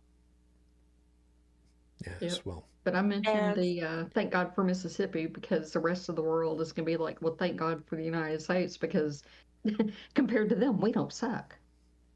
That's going to be third world countries. Yeah, Can be able to say that they're better than we are because they will be. Yeah. Don't even get me started about the bullshit about the fires. Not today. No, that's yeah. Yeah. I think probably now is about as good a time as any to go ahead and close it up because I've been noticing that we've been running a little bit longer than normal, and I'm starting to feel it. Plus, I got to get my kid back to college today. Crap, it's today. No, is what it is. It's tomorrow because it's not until after you sleep. Exactly my usual point. Bridget, any last thing, not a name that you wanted to necessarily drop, but an idea about all of this that we've been talking through that you wanted to drop in here? I know that I've probably mentioned this before and I will mention it again. And after tonight, I won't mention it anymore. If you have not read, and it doesn't take that long to read, but go to your library, if you're, in the U.S., and check out Timothy Snyder's book on tyranny, and it gives you 20 short points on how to conduct yourself in a tyrannical government.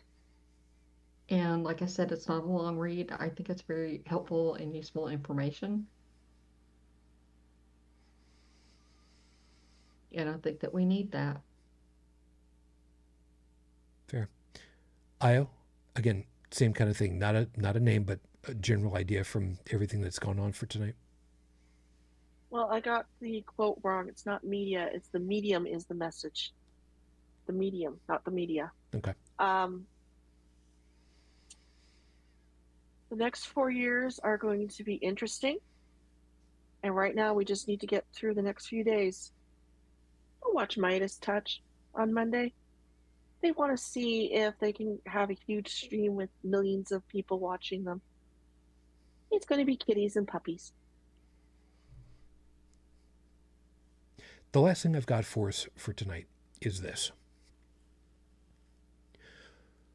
We have no idea what is actually going to be happening over these next 4 years. If you had told us at the beginning of the previous administration's tenure that in the middle of the whole damn thing, we were going to be dealing with nominally a once in a century medical emergency, no way in hell that we would have believed you. If you had told us that the guy in charge would have said, keep that cruise ship off of the docks so that their sick numbers don't influence my numbers, again, never would have believed it to be the case. Never. So, what do we have coming up that we should expect? Forgive the indelicacy, no fucking clue. But whatever it is, we've said it before, say it again. We will do our damnedest to be here for you. We may not be able to do what's necessary all the time. We may not even be able to do things that we would like to do. But damn it, if you need somebody to try to help, even if it's just to listen, we will try. And if we can't help you for whatever the hell reason, we will do our damnedest to try to get you pointed in the right direction. When all is said and done, we have each other. Sometimes that's all it takes. All of these different groups and individuals that we've listed and we will be linking to, that's what they're doing it for. They're not doing it because they're looking to get all kinds of money. That's not why you start doing something like this. You do it because for you, it's the right thing to do. So we do this because, to me, this is the right thing to do. Even though every once in a while I really, really question whether or not it's worthwhile. If it's worth helping. Is it a help? Or is it just an excuse to not get to sleep? I will admit that for me, this is still just a leap of faith that what we're doing is worthwhile. I don't know that it is or that it isn't.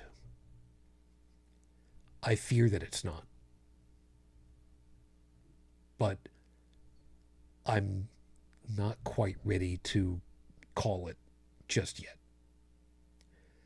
And if nothing else, if you've known nothing else about me through all this, when it comes to being an obstinate son of a bitch,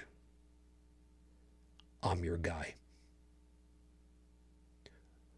So I'm going to do my damnedest to make it through these next couple of years for no other reason other than to be able to say, I helped.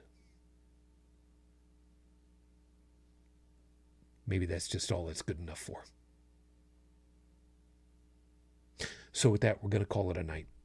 Thank you, everyone, for being part of our community. Small as it might be, it is still community. We hope that you found something worthwhile in all of our perspectives and you got something to think about for the week ahead. Io, glad you're able to make it. You take care of yourself, hon. And again, good luck with the particulate count, huh?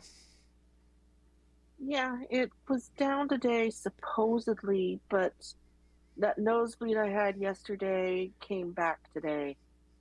So, yeah, I'm more worried about all the people that lost their homes and their lives. My nosebleeds? Oh, well. Fair enough. Yeah, we donated money to a shelter in Sacramento that's taking in displaced kitties. And they didn't want money, they actually need food. So went to Chewy and ordered some food. Yeah, that's a piece I was going to make mention to really quickly. That, the human toll is immense, but let's not forget that there are a number of animals out there, domesticated animals, who are otherwise liable to simply burn to death. And I know that's an indelicate way of putting it, but unfortunately, that's exactly the reality. There are some groups that are going out there. In some cases, even with the officials, the safety officials telling them no, and going out there and getting some domesticated animals, horses especially. So any and all of you guys that are out there doing not the Lord's work, shall we say, please stay safe and know that, oh my God, we are absolutely flabbergasted that you guys are risking life and limb to try and do this. Good on you. But hey, apparently the Hollywood sign has survived. I'll know for sure on Thursday because apparently we're driving up that way. Fair enough. Bridget, you two, thank you ever so much. And who gets your big ire of the night? I'm just say fuck you to all these people who didn't even bother to show up to vote because of fucking apathy. And fuck any of you people who put us in this situation. You fucked around, you're about to find out, but unfortunately the rest of us are going to have to find out with you. I'm with her. Yep. I got no argument there. Although I would probably expand it just a little bit further and just say, those of you that didn't vote for Hillary because whatever, yeah, go fuck your faces. Because that could have just ended this whole damn thing in one shot. Mm-hmm. Yep, I voted for the email lady. Because SCOTUS. Uh-huh. And I wasn't even in the States. I voted for NDP up in Canada because I wanted to vote for a strong opposition. Fair enough. So, folks, you try to take care of yourselves and please try to be safe. We will be here with you, with any luck, again, come next week. Again, please remember that we do have, a social media presence, most notably over there on Blue Sky, and we do have a Discord. We cannot be certain, and I'm not saying this because I'm trying to be an extremist or scaremonger or anything like that. We have no idea what's going to be happening with the platforms that we are on. And I'm not saying that because, like I said, I'm trying to be hyperbolic. We really just don't know. We're going into uncharted territory with all this shit. So, Yep. We will do our damnedest. We will do our damnedest. Please be safe for yourself. And if you have a uterus, please do not use any kind of tracking anything for your cycles. Just don't. Don't do it. Don't. Nothing electronic. Don't even keep a little pad and paper. Just don't. No. Women do need to keep track of when their cycles are. No, I get that. But they don't have to make whatever the symbol is or whatever word is be something that's easily recognizable by somebody. They can put a teeny tiny little dot on their planner. Just a teeny tiny dot. And all I need to do is put the first day. That's it. Just be safe. And like I said, with any luck, we will see you next week. So until that next time, as always, I wish you all the peace I no longer have. I wish you the strength that I've learned. I wish you well. And my lady, it is going to be 20 years very, all too soon. I am still in love. Well, Matane Fujin. I love you. I miss you. You dream of me. Until the next time we're together, everyone. As always, good luck and good night.